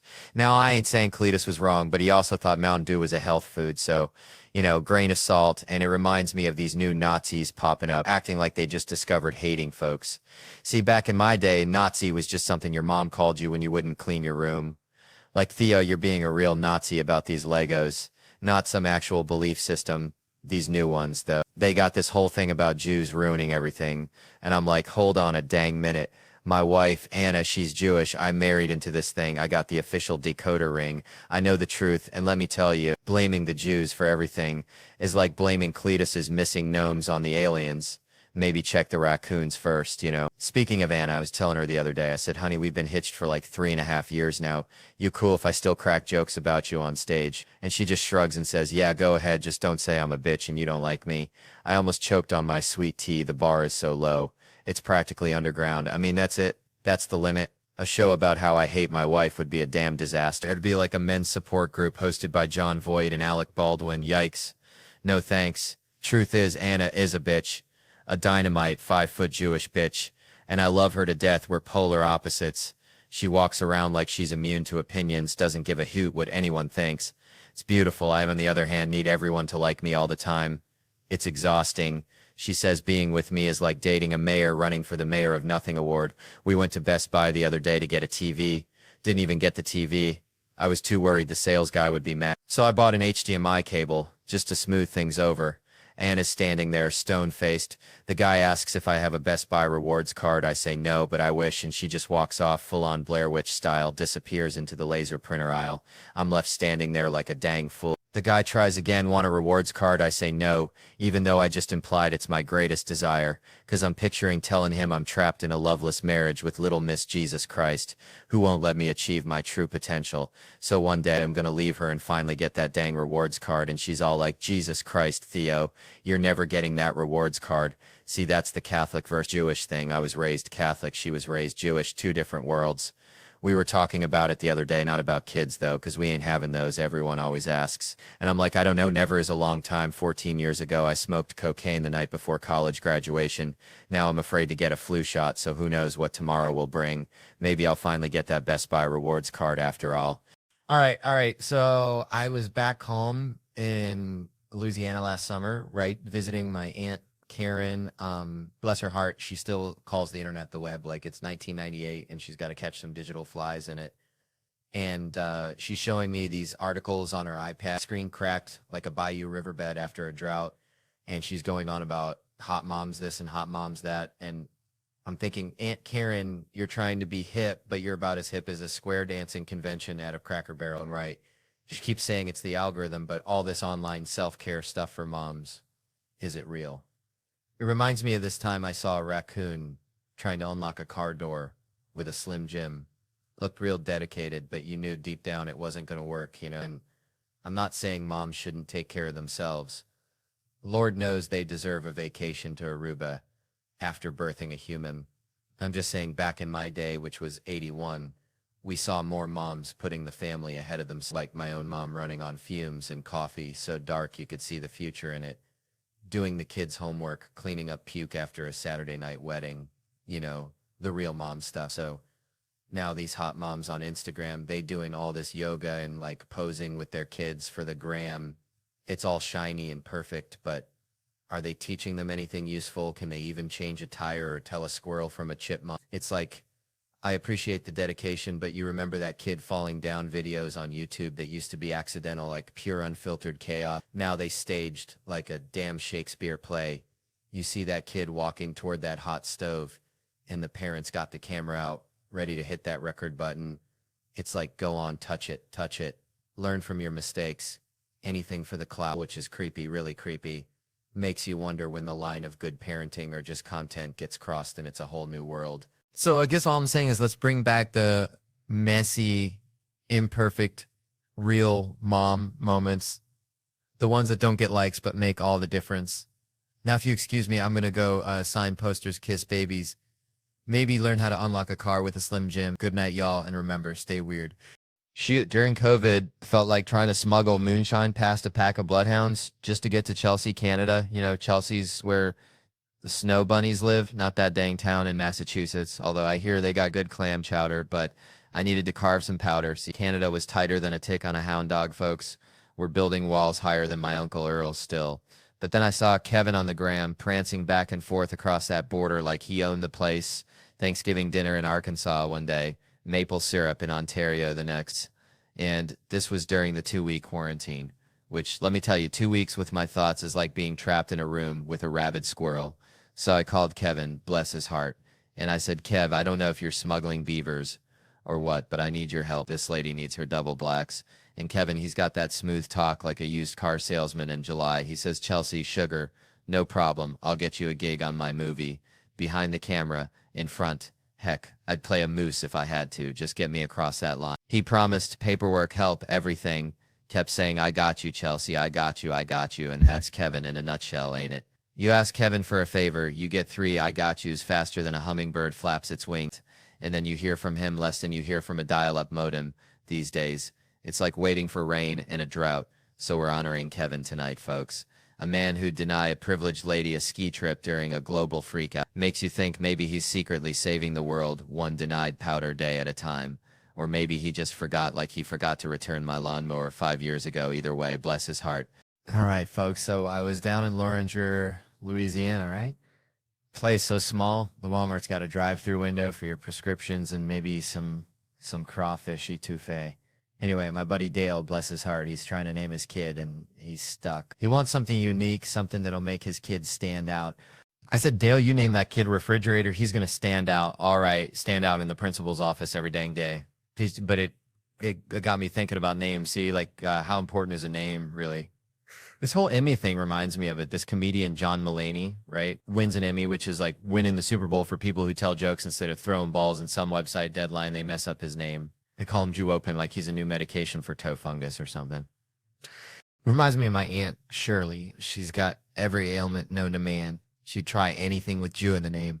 Now, I know John, I've known him for a bit, and I can vouch he's a Mulaney, single L, folks. Messing up a name. It's like mispronouncing someone's gumbo recipe. It's just wrong, you know? And then they get another detail wrong. It's like adding pineapple to a chili. It just shouldn't happen. Like calling someone Mulvaney, it just feels wrong. Feels like something the New York Post would yell out with big, bold letters right next to an expose of my big throbbing vein.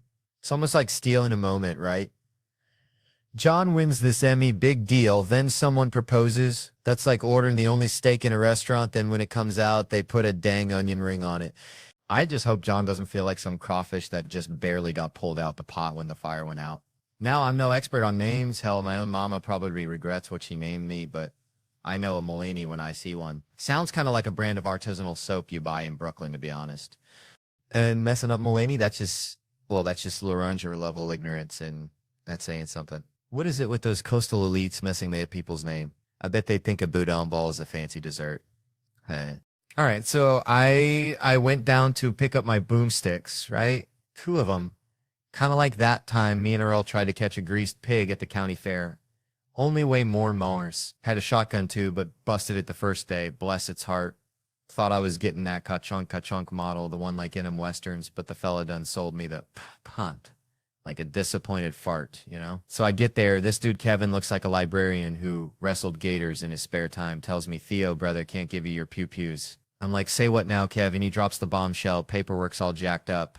Bills in your wife's name, trucks in the company's name. You're a ghost, son. Now, I started cackling like a hyena at a Tupperware party because all I could think was, damn, the system actually works. Felt safer knowing I couldn't get my hands on those things than if he just handed them over like candy corn at Halloween. Told him straight up, Kevin, this is beautiful, like seeing a squirrel water ski, but he just stared at me dead serious and said, oh, you're getting your damn guns. Suddenly felt like I was eating grits with a fork. Something just ain't right. Turns out Kevin, bless his heart, had a workaround. Called up my lovely bride. Told her to print out a blank lease. Write that I was renting a broom closet from her. Fax it over. And bam, problem solved. She about died laughing, said the place was booked solid with her imaginary yoga instructors. but she sent it anyway. Gotta love that woman. Got my guns. Love him like a stray dog. Loves a belly rub. See a gun in a movie. I'm calling Kevin faster than you can say sweet tea. Like when I off-Y, Agent Smith rocking that Desert Eagle.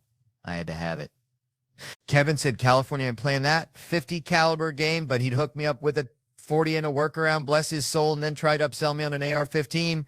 Now, I ain't saying I'm irresponsible, but I did lose my Glock in the shower for 9 days. Felt like I'd lost a tooth or something. My wife, bless her heart, heard AR-15 and came storming in like a honey badger on bath salts yelling, "Is that some bitch trying to sell you another one of them killing machines?"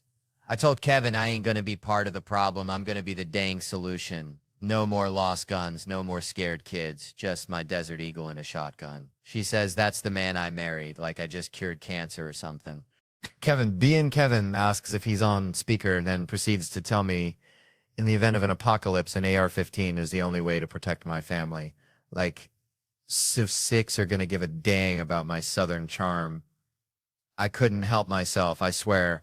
I asked if he could get one with a bump stock. My wife promptly canceled my lease faster than a catfish can swallow a cricket. Guess I'll be sleeping in the doghouse with old Blue tonight. Okay, so growing up in Slaughter, Louisiana, we had this neighbor, bless his heart, named Cletus. Cletus thought he was pregnant one time. Swear to God. Said he had morning sickness and everything, probably just ate too many crawfish. You know how we do, which got me thinking about this whole lake situation people be getting themselves into. Like, you ever had fake sex? I mean, you might think you're tearing it up on your side of the bed, but sometimes it's just a phantom limb situation. Know what I'm saying? Reminds me of this dude I saw at the gas station. All bedazzled skull, looking like Jumanji threw up on him, and I'm thinking, what kind of thug invests in rhinestones? He probably spent more on those little-ass diamonds than my whole damn truck. And that's saying something, because my truck ain't pretty. It's like a rusty mullet on wheels. And speaking of things that ain't pretty, these fellas wearing suits look like they raided the Deacon's Closet, rocking those women's skinny jeans, thinking they're all that, but really they just look like a sausage trying to escape its casing. And I'm just saying, some people got too many teeth in their mouth, like a crocodile got hold of their chompers and just kept adding extras, you know. Which brings me to celebrities. Saw Lil Xan the other day, face tattoos and all, looking like a coloring book exploded. And I just want to yell at these kids, stop writing on your face. You ain't gonna get a job looking like a rejected Picasso painting. Then you got Shaq, bless his heart, 4-time MVP, Hall of Famer, but still hanging around Home Depot helping folks load lumber. Like he ain't got nothing better to do, which I guess he don't. Especially since he retired from the celebrity games. Think that man can't handle defeat when it's people like The Rock who done turned soft on us. His forehead looks like it's held on by Velcro nowadays. And then there's Rihanna getting kicked off Instagram for showing too much skin. Which, let's be honest, I'd pay $1 million to see her naked again, because that lady is like a sunset over the Louisiana bayou. Pure magic. And these comedians like Kevin Hart bragging about all his houses like he's playing Monopoly with real money. Cabo, Miami, New York, Philly, Jersey. It's like, calm down, shorty. You gonna fall back and hit your soft spot. You know what they say about Hollywood, don't work with animals or kids, but I'd rather work with a monkey wearing a diaper than these comedians, acting like they are babies, constantly throwing tantrums. Probably got crayons smeared all over their designer suit. But you know what the real tragedy is? Them waking up in the morning reading the dictionary every day trying to seem smart when really, their lives are just like a bad crawfish boil. All the ingredients are there, but something just ain't right now, if you excuse me. I got a date with some boudin and a six-pack. Because that, my friends, is the real soliloquy of life. Thank you and good night. Oh, man. All right. So, listen, I was thinking about my Uncle Dale. Bless his heart, used to train squirrels to water ski. I ain't kidding. Literally skis, garden hose rigged up to a kiddie pool. Pure Louisiana genius right there. But that ain't the story. Nope, it's like, remember them old gas station attendants? The ones who checked your oil and kicked the tires? That's how I feel sometimes trying to piece together this whole abortion doctor situation. Like, how do you end up there, you know? Is there some kind of career day where they hand out pamphlets saying, want to work with tiny humans, but like not really? I mean, what's the graduation speech like? Go forth and prosper, but maybe not. Listen, I ain't judging, just asking questions like a possum looking at a shiny hubcap. Pure curiosity, I dig.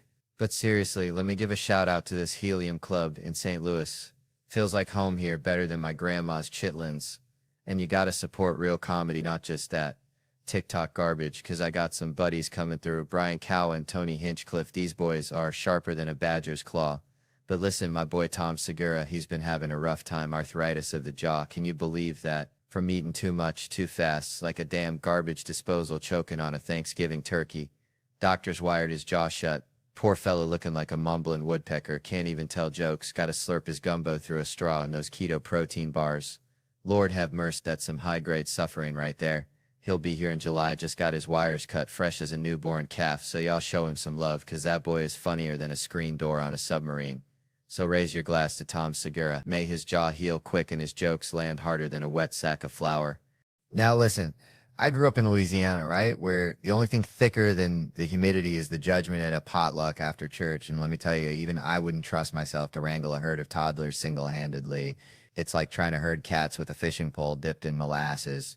I ain't got that kind of saintly patience those women got, Lord. They can discipline a kid, then go back to their book club like nothing happened, smiling sweeter than a sugared pecan. I'd be hotter than a hound dog chasing a rabbit in July. See, I try to be nice, I really do. Start off all gentle. Hey, now don't touch that sugar. Then 5 seconds later, I'm morphing into a Cajun drill sergeant, yelling, "Get over here, you little heathen. Put the thing down." I said, nah. It's like my blood pressure's tied directly to their level of chaos, and their chaos is usually at 100. It's my son, bless his heart, when he throws a tantrum. It ain't like a normal kid crying. He does this weird guttural moan, like a possum 7 in existential crisis. It's the dumbest thing I ever seen. But it also kind of scares me, I ain't gonna lie. One time I thumped him, just a little one, to knock him off balance. He didn't know what to do, like a squirrel trying to ice skate. But my daughter, she's a whole different breed. That girl's got me wrapped around her little finger tighter than a tick on a coonhound. I spoil her rotten. I admit it. That's what daddies do, right? But the crazy thing is, she knows she can play me. She's like a miniature Machiavelli in a tutu, scheming against me and her mama. All right, folks, let me tell you something. Growing up back in Louisiana, we had this rooster, right? Meanest son of a gun you ever did see. Named him secretary because he pecked at everything. Even the postman picture that a rooster hating on official mail delivery makes about as much sense as kale smoothies. Anyway, that rooster was a jerk, just like my luck on the road sometimes. 8 years back, I was a youngin' hitting the sauce a little too hard, stand up in Seattle, trying to woo a girl, but her friend, oh Lord, every 30 seconds not interested, then she could do better. Escalating like a bad banjo solo until she drops the bomb. "You're very unattractive," and me drunk, I blurt out, "Get some more Botox, you lizard." Feel bad about that now. Real bad, although truth be told in the moment, nailed it like shooting a crawdad in a barrel. But she got furious. Or at least I think she did. Botox makes it hard to tell. You know? Then her boyfriend pops me one, deserved it, she was his lizard. And I respected the loyalty. Like a hound dog sticking with its owner even if the owner's wearing Crocs, foreshadowing though. A month later, Cleveland, Ohio, LeBron had just left. City felt like everyone had just found out their chew toy had been recalled. Whole dang economic plan hitched to one dude, 'cause I love Cleveland. Good folks met this older woman after the show. Firecracker, but she's with a dude, just a friend. Valentine's Day though, so you know there's tension thick enough to spread on toast. He's buying me drinks to keep tabs. Me being the kind of guy who'd accept free gas even if it came from a skunk's tank, dude. Goes to the bathroom, I ask her if she wants to ditch, she says yes. And my escape plan. The bar next door. Genius. Pure genius, about as subtle as a herd of water buffalo in a library. We're doing making out. Romantic as a truck stop restroom. Finally ask her if she wants to leave, she says your hotel. So we step outside. And there's the dude missing teeth. Looking like he'd wrestled a badger for a biscuit and lost. Where the fuck do you think you're going? I admit the plan. Gonna bang her and fly back to New York, he says. Fight me first. Suddenly those teeth looking mighty important. I ain't no dummy, ain't ever had sex and thought, man, glad she ain't got teeth. Like who needs applesauce? I go into the hotel, grab me a Macintosh. I tell him I ain't gonna fight. He calls me a pussy. Then she leaves with him. Some weird arrangement, and then this dude in a white sweatsuit like a marshmallow peep escaped from Easter. Not sittin', not standin', just kinda perched. Loudly announces, I wasn't gonna let anything happen to you, claims he polices this. Not a cop, but a vigilante. The white knight drunk me's like, hell yeah, this guy's legit with a name, protects downtown Cleveland. Been stabbed twice, does it 'cause he loves Cleveland. Crazy but loyal, like a squirrel trying to bury a nut in concrete. Horrible trade for LeBron, but loyalty, you know? We stroll past the club, he sees my poster, says he could never do comedy. I say I could never do illegal and strange and alarming. A mutual admiration society asks why I don't have a Valentine. I say life choices and career. He says, me too. We're practically twins. Just one wears pajamas and the other tells dick jokes. He walks me back, says he's coming to the show. Exchanges information 'cause you gotta network even with superheroes. Wake up next morning, hangover the size of Texas. White knight email, gotta be him. Don't know that many, says he can't make the show. Sincerely, your new friend and fan, the white knight Joshua. Makes me happy. Jews underrepresented as superheroes. Like finding a vegetarian at a barbecue. Emails bounce back. He's like Batman disappearing into the shadows via email. Years pass. Then bam. Another email. White knight subject line. I reply, saw you on Conan, he's still out there. Then comes the kicker. He's married with a kid. Living in the suburbs. Traded white knighting for minivans. And soccer practice. Traitor. I tell him I'm in Naples. He says Italy. I say, yeah, guess even superheroes gotta grow up and face the fact that sometimes the real battle is getting the kids to eat their dang vegetables. Ain't that the truth? Bam. Bam. We're just part of the mom package, ain't it? Like, I still get yelled at sometimes. Feels like I'm 8 years old hiding firecrackers for mama. And speaking of things you don't see coming, I got straight up attacked in Burlington, Vermont this year, which is like getting mugged by a yoga instructor, you know. Places like Birkenstocks and kombucha explosions. Everyone's blissed out. I thought I was safer there than in my own refrigerator, honest to God. Bernie Sanders could be the mayor of Niceville. That dude makes me think of when I'm arguing with a woman because I just know it won't work, but I've just got to lay my ideas on the table regardless. So post-show, I'm chilling with some funny folks, couple of beers, 2 blocks from the venue, when this fellow approaches and you can just smell the crazy like a raccoon that's found a can of hairspray. Something ain't right. He glares at me and goes, University of Vermont. I'm like, nope. He says, master's degree? I go, you're colder than a penguin's pecker. Then he shouts, I want to beat the shit out of all of you. But he's eyeballing me like I owe him money. I gave him the once-over. Figured he was all bark and no bite. Like a chihuahua with dentures. Big mistake, because I turn to walk away and bam, he grabs my shoulder and smashes a pint glass on my dome like he's trying to make some dang glass blown. Turns out I misread the situation. Turns out I'm about as perceptive as a woodpecker looking for a car dealership. Now this dude bolts. Cops get called, and before they even hang up, I'm hollering to the bar, did y'all hear him call me Jew boy? And everyone's like, nah, Theo, we missed that. And suddenly I feel like Jussie Smollett's cousin or something. So they nabbed the guy, wasn't exactly an Olympic sprinter, and they got him crammed in the back of the cruiser. The cops are picking glass out of my hair, which, by the way, I'm pretty sure I was starting to get carded for less. And one of them asked, hey, smash a pint glass on your head. I said, could have been a pint. Could have been a whole darn menorah, officer. It all happened faster than a fart in church. All right. Then he's asking if I see spinning, and I'm all like a dreidel partner. It was a rough night. Felt like I was trying to parallel park in a hurricane. Finally, I had to fess up. Wasn't a hate crime, just some feller with a bad case of the stupids. They haul him away, and the bar manager turns to me all serious and says, just so you know, this never happens here. And I'm thinking, yeah, I figured it'd be pretty wild if they were like, oh, that's just Scott. Scott does that. Don't mind him. All right. So let me tell y'all something. Growing up in Louisiana, we had this old beagle named Blue, right? Dumber than a box rocks, but loved him to death. This dog, I swear, thought his own farts were a gift from God. Chase his tail round and round, snapping at that phantom smell like he just cornered the Easter Bunny. Reminds me, kinda, of how folks are treating this whole AI thing, you know? Sniffing around something they don't understand, thinking it's gonna solve all their problems, when really it's just gonna leave them gagging on its digital flatulence. I'm telling you, this AI stuff, it's, like when my cousin Earl tried to make moonshine in his bathtub, sounded good on paper. Ended up with a whole lot of nothing but regret in a bathroom that smelled like burnt tires. See, everybody's talking about how AI is going to revolutionize education, personalized learning, make every kid a genius. But I'm looking at it like Earl's bathtub moonshine.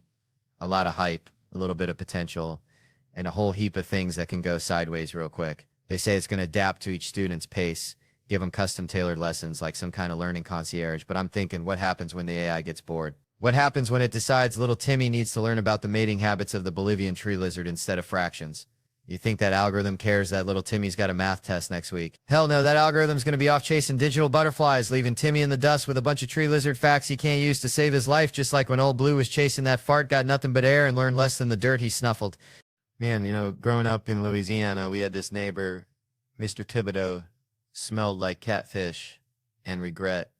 Always said, Theo, son, sometimes it pays to do a damn fool. And I never understood it till I saw my buddy Earl get fired from Bubba's Bait and Beer. See, Earl thought he was slick, thought he was a swamp ninja, kept tasting the inventory, for quality control like he was sommelier or Bud Light. But Bubba, he ain't no dummy. Bubba's got eyes like a hawk and a heart full of diesel, so Bubba calls Earl in and says, Earl, you've been lubricating your tonsils a little too liberally, ain't you? And Earl, bless his pea-picking heart, he says, Bubba, I quit, like he's sticking it to the man. When Bubba was already halfway to writing him up for stealing beer, reminded me of when I tried to sneak out of Sunday school after the sermon about Noah's Ark. Thought I was being all sneaky like a damn raccoon in a hen house. But Miss Gertrude, bless her soul, she caught me by the ear. Said, where you think you going, Theodore? The good Lord sees everything. Which brings me to this whole thing about guys getting rewarded for being, well, less than stellar. Like this dude I saw online, bragging about quitting his job before they could fire him for, let's just say, unprofessional conduct. Wink, wink, nudge, nudge. Like he's some kind of rep, a modern-day Robin Hood stealing from the less fortunate interns. Reminds me of my cousin Ricky who dropped out of community college, 'cause he said quantum physics was for nerds. Now he's trying to start a gator wrestling business.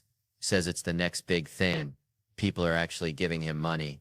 Makes you wonder, don't it? Like, are we living in a world where the biggest goofballs get the gold stars? My other buddy's talking about cleaning boats. Claims he's turning his life around, right? Sure you are, but more likely he just ran out of bail money.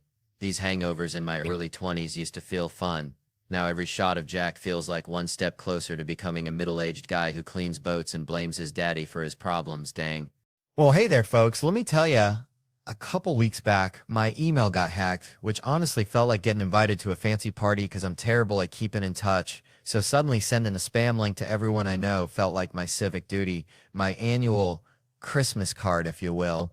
And bless their hearts, they all wrote back like I just birthed triplets, all screaming, didn't know your cyber uterus is bleeding viruses. Brought us closer than a Tupperware party after a tornado. And then this one fella, bless his simple soul, emails me, says, Theo, buddy, clicked your link, but I ain't in the market for no herbal Viagra. And this ain't no comedian, folks. This is pure unadulterated West Virginia logic after 17 years of friendship. And it got me thinking, first off, who in God's green earth still clicks a spam link that looks like a $sign, had a baby with a swastika, and named it malware? I'm talking if HPB was a website, this was it. But no, he saw that blank email, subject line, reading, check this out, which, let's be honest, I ain't ever uttered in my life, and thought, all right, Theo's peddling snake oil, which is insulting, because if I was going to shill herbal Viagra to my entire contact list, it wouldn't be a 2-column email blast. I'd craft a goddamn novel, something like Dear Friends, Famlin, folks I met at that all-night Waffle House in '09, Comedy's Gone South, and my Cayman Island business partners, and I have concocted a miracle cure for bedroom blues. Click the swastika for the world's ugliest website, pink on purple, just how we like it. See, gotta sell the dream, you know. Anyway, turned 30 recently, watching movies different now. Used to root for the hero, now I'm vibing with the side characters, the ones rolling their eyes like, oh great, another Spider-Man, feeling like I'm watching a squirrel try to parallel park. Reminds me of Michael J. Fox in Back to the Future. That was my jam. Wanted to be Marty McFly, but watched that movie again. And it's wild, this 17-year-old kid's best friend is a disgraced nuclear physicist, and nobody bats an eye. We're all just like, yup, checks out. Like seeing a cat driving a track. That movie is bananas. Imagine pitching that in a studio. Like, alright, family action movie. Lazy high school kid. Sleeps in. But get this. His best friend's a disgraced nuclear physicist. No, not a student. A 40-year-old weirdo. And the studio execs nod. Okay.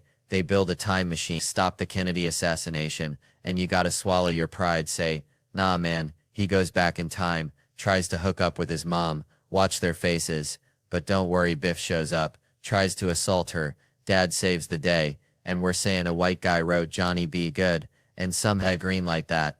That's Hollywood, folks, like a raccoon running a bank. Only in America they ask if it's Back to the Past, but you gotta stick to your guns.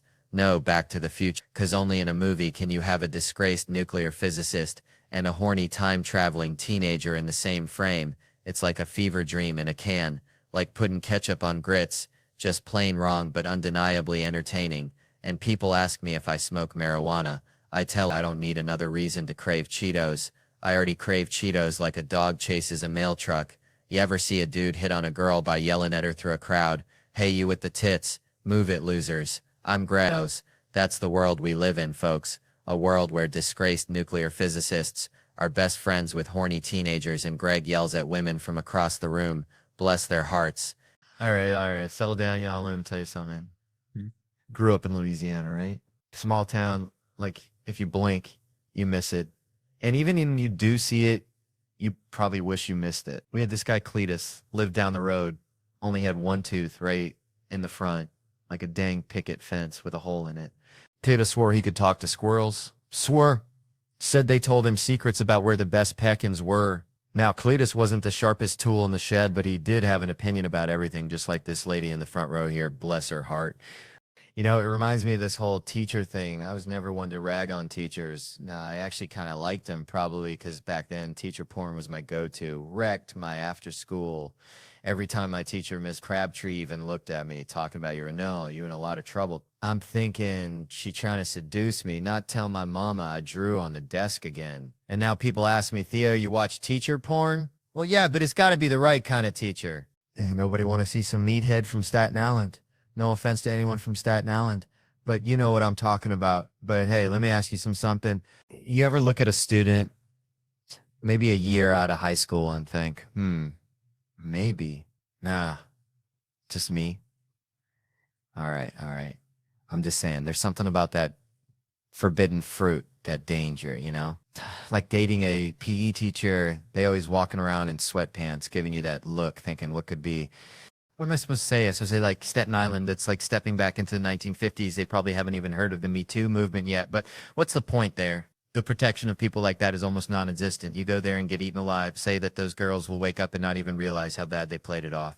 That or they will be too busy complaining to remember I even said anything. You go there and end up with manic depression, ADHD, just one way to go when people are that far behind, I suppose.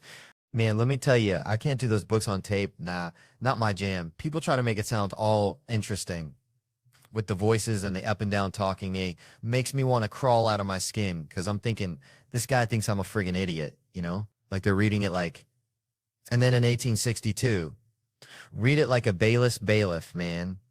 You know the deal? I remember one time this bailiff read this thing, said the arresting officer asked the defendant where he was coming from, and he stated, in Boston, and I was like, whoa, hold on, that's not how I said it. I was hammered trying to remember. He asked where I came from, and I was like, fuck it, Boston. And the cop goes, fucking Boston? You want to get out of the car? I wasn't a jerk, though. I was standing there. All these people who mug folks were laughing like, this guy's sticking it to the man. So then he's like, we pulled the defendant over, repeatedly asked him to stay in the car. He got out, threw his keys at my feet, and said, lock me up, I'm fucked up. It was hilarious, right? Remember that dude who'd take his shot, and whenever anyone puked, he'd stand in the corner facing the wall. We called him Blair Witch. Everyone got there eventually, so I'm crying, laughing, gagging as I tell the story, and my girl's like, where do they find these people? That sent me over the edge, man. Just crying, laughing.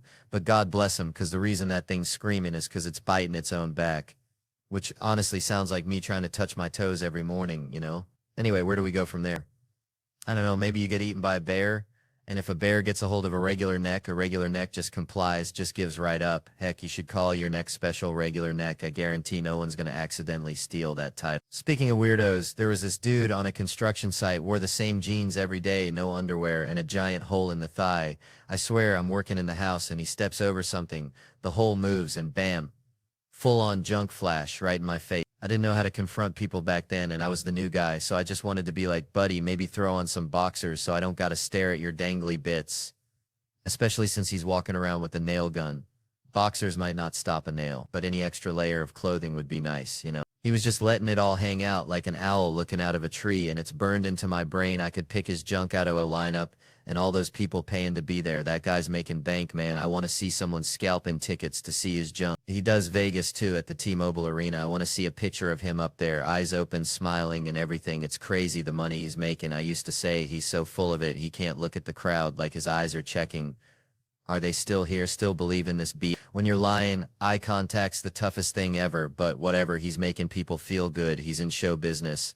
I want to see the show, though. The few times I did movies, everyone was like, you just missed it, man. It all ended in '05. They were like, oh my God, they were paying for John Travolta's jet fuel. He'd show up in his own 747 to do one of those Wild Hogs movies, and they'd be like, okay, John, gotta pay for the plane. And they're like, oh, John, like it's just understood. It goes without saying, if someone swipes your credit card number, that's their money now, right? Then they call you up and say, hey, Joe, did you buy a ham hock at Vancouver at a strip club? And you're like, what? No, I was in Burbank. And they say, good luck with that. Has anyone ever bought a ham hock in a strip club? Man, you've given me every piece of the elk except that I've got some ham hock for you. What do you fantasize about doing to the credit card thief, though? Oh, just running, just getting the heck away. I don't want to hurt him. The guy's hurt by life, so damaged. I just want to get gone. I always picture those scammer folks, and I have a giant roll of duct tape, and I just put it on their mouth like a cartoon, not like speed, more like cartoon level. I put it on their mouth and go, and the last one comes up and over their head, the rest of the roll hanging down awkwardly, and I just go back to eating, and they got to sit there and slowly peel it off. The only way I could get through that basketball game was if I already told my wife the guy annoyed me, and then I'd just egg him on. Why doesn't he play him? And she'd start kicking me under the table because she was laughing. Hey, everyone, I'm Ivanka Trump. She's like Tracy Lord's sister in the 80s, got good-looking kids, amazing. She's good-looking, too. Good for him, good for him. And if Bill Clinton wants to vaguely look in the direction of a beautiful woman, that's his right, you know? Man, back in Shreveport, we had this drinking crew, real deal redneck poetry slam. You know, me, Mark, Sam, and this dude, Soder, who looked like if a scarecrow and a golden retriever had a baby. And then there was Nate, bless his heart. Nate could only book gigs at this place near Broadway, like the armpit of the New York comedy scene. They call it the world, like a Walmart greeter directing you to enlightenment, and he'd be doing unpaid sets at 11 p.m. while they're charging cover. This is like prehistoric comedy days, like finding a fossilized microphone. And this is before Soder was selling out stadiums. Wild, right? Anyway, the world was basically the Broadway comedy club's ugly stepsister. Like they'd be advertising Dave Chappelle's here tonight, knowing full well Dave was probably at home eating a gourmet grilled cheese. And one time I swear they tried to pitch me Tina Fey was going to do stand-up. Like, who are you trying to fool? You think she just ditches 30 Rock for this? And the mural on the wall was like a fever dream painted by someone on Bad Shrimp. But the real kicker, they served fake alcohol, like the kind made from corn syrup they sell near schools, because they don't have a real liquor license. It's like trying to get drunk off communion wine, which, thinking about it, is probably worse. And it was 12% strength. You know, order a vodka tonic and you're basically getting a grape soda with a buzz. I even got spat on at that joint, like full-on loogie warfare. I was roasting this dude in the front row. Felt like I was talking to a donkey, and he just lets loose right on my chest. But bless those sassy Hispanic waitresses. They jumped in front of me like I was El Chapo. They were ready to throw down. And Chris Murphy, the man's a saint. He walked me out like I was fragile, said he's waiting for you, pal. And the first threesome I ever had was a direct result of getting spat on, though. 2 girls in Philly saw what happened, said, screw that guy. Come on, let's go drink. So we went out drinking, had a threesome. The details aren't fit for conversation, but you get the idea. It was a different kind of spitting story, let's just say. And my cousin, he's a simple guy. He says, you left with those 2 chicks? I said, yeah. And he says, I gotta start getting spat on more often. That's when you know you had a good night. You know, when even getting assaulted turns into a win. Like finding a $20 bill in your old jeans, only it's covered in saliva and questionable life choices. All right. So, listen, I was back home in Louisiana last summer, right? Visiting my mama, bless her heart. She's got this Chihuahua named Killer. Thinks he's a dang Rottweiler. Always nipping at my ankles. Makes you want to punt him into next Tuesday. Anyway, Mama's watching this award show, and they're giving some dude an award. I think it was for selling insurance or something, but it got me thinking about Kevin Hart. Yeah, Kevin Hart. That little dude with the big heart. Ain't that a country song title? Wait, what was I saying? Oh yeah, Kevin. See, there's guys out there like Jerry Seinfeld. Great dudes. Funny as all get out. wearing the crown of comedy. And let me tell you, that crown ain't no Burger King paper hat. It's heavy, man, like Mama's cast iron skillet after she's cooked a whole mess of catfish, you know. But Kevin, he wears it like a ball cap backwards, like he's still running the bases. And that dude, he sold 500 million tickets. That's more than people at a Walmart on Black Friday. I tell you what, that's biblical. That's Noah's Ark full of people watching him. And I checked because that's how I do. I get my facts straight like a Baptist preacher, and he ain't just funny. He's a good dude, helps people out, goes back to Philly, which, let's be honest, takes guts. It's like wrestling a gator, you know, but he does it, and he probably feels like trash sometimes. We all do. Like that time I ate a whole bag of gas station sushi, but you'd never know it. Never see him fate. See, I wish he was there when I got my dang trophy. He's one of the greatest men I've ever met. It's like I'm honored to know him, like meeting Dolly Parton, only funnier and with better abs, probably. And that's the truth, even if it is like a fever dream after a crawfish boil. All right, so let me tell y'all something. Back in Louisiana, we had this one rooster, okay, real mean fella. Name him Dr. Phil, because he'd peck at you and then act like he was giving you advice. He didn't ask for, you know. Anyway, reminds me, I went to the doctor the other day just for a checkup, figuring I'd get the usual, you're fine, except maybe lay off the boudin. But this ain't no regular doctor. This dude's like if Dr. Phil, the rooster, went to medical school and failed out, but they still gave him a lab coat. And I'm talking walked in, didn't say howdy, didn't say bless your heart, just pointed at my head and says, you want something for that hair? Like I'm growing a chia pet on my scalp that nobody told me was dying. Then slams my chart open, makes this whoosh sound like he just opened the gates of hell and goes, wow, like I just confessed to eating a whole family-sized bag of Doritos in one sit-in, which, all right, maybe I did, but that's between me and the good Lord. Then he's all 200, not exactly weight loss, like I'm trying out for the goddamn Olympics of skinny. I mean, I'm a huggable fella. All right. So then he starts on my blood work, says my muscle enzymes are through the roof. And I'm thinking, hell yeah, I'm strong as a gator wrestling a pickup truck, but he tells me that's bad. Only explanations are Olympic athlete or a cocaine addict. Now, I ain't never touched the devil's dandruff, but this fella looks at me like I'm Tony Montana in overalls, and when the nurse chimes in suggesting marathons, he just looks at me up and down like I'm a busted lawnmower, no sympathy. I swear I felt like a prize pig at the state fair, just waiting to get judged. Then out of nowhere, he asks if I'm married, and when I say yes, he's all to a guy. Like I gotta explain my love life to this dude poking and prodding at me, writes gay. On my chart, I mean, what in the sweet tea hell is going on? My wife asked if I'll go back. I said, absolutely. He's the funniest doctor I've ever met. I mean, I just have to go back and show him my real muscle, the one that opens a jar of pickles after 3 days in the fridge. All right, so I was back home in Louisiana last week, right? And my cousin Earl, bless his heart, he's got this whole thing about wasps. Like he's convinced they're government drones or something, so he's out there with a badminton racket swinging like he's playing Wimbledon against the deep state. And he says to me, he goes, Theo, you got to get wasp spray. It's the ultimate defense. Now, Earl's a good dude, but he also believes Bigfoot's running a meth lab in the Washington National Forest, so I take his advice with a grain of that pink Himalayan salt, you know, the kind that rich folks think makes their water taste better, but it's really just salt anyway. This whole wasp spray thing, it reminds me of that time I saw a dude try to rob a convenience store with a rubber chicken, thought he was being all sneaky, but the cashier just started laughing. Point is, some things just ain't gonna work, like Earl's wasp killing strategy or trying to pay your taxes with Monopoly money. See, that's how this whole sex offender situation is. People think, oh, I'll just blast him with wasp spray, that'll teach him. But hold on there, Skippy, that stuff's for wasps, and even then, Earl ain't had much luck. Plus, you're going to end up in court with some lawyer charges by the nanosecond, arguing about whether you were defending yourself or just trying to reenact a scene from Honey, I Shrunk the Kid. Pepper spray. That's the real deal. It's like the difference between a rusty butter knife and a ninja sword. One's going to get the job done. The other's going to leave you looking like a fool and about taking care of business yourself. That's like trying to fix your own car engine after watching one YouTube video. You might think you know what you're doing, but you're probably just going to make things worse. Wear gloves, a mask. That's smart, like wearing a condom to a disco. You're prepared for anything. And this whole shake weight thing, I mean, come on, that's like bringing a spork to a steakhouse. It ain't gonna cut it. Semen's a biohazard. Yeah, that'll get someone's attention, like telling a vegetarian he's about to eat a plate of bacon-wrapped scallops, but honestly, do your thing in your own space, just not in front of the ladies and children. It's like playing the banjo naked on a trampoline. Fun for you maybe, but not a sight for anyone else to see. But don't be ridiculous or anything. Man, last night was something, felt like I was wrestling a greased up pig in a mud pit of tequila and regret, you know? But now got to trade the party hat for the daddy diaper bag because my whole damn family's got the tummy rumbles worse than a biker gang convention after a chili cook-off. And I got to be dad, which let me tell you is like asking a squirrel to pilot a spaceship.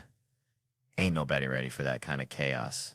I'm the kind of dad who'd fart in a McDonald's cup, slap my hand over it like I caught a damn firefly, and then walk it over to my daughters all serious like, saying, girls, you ain't gonna believe this, but I just captured a few.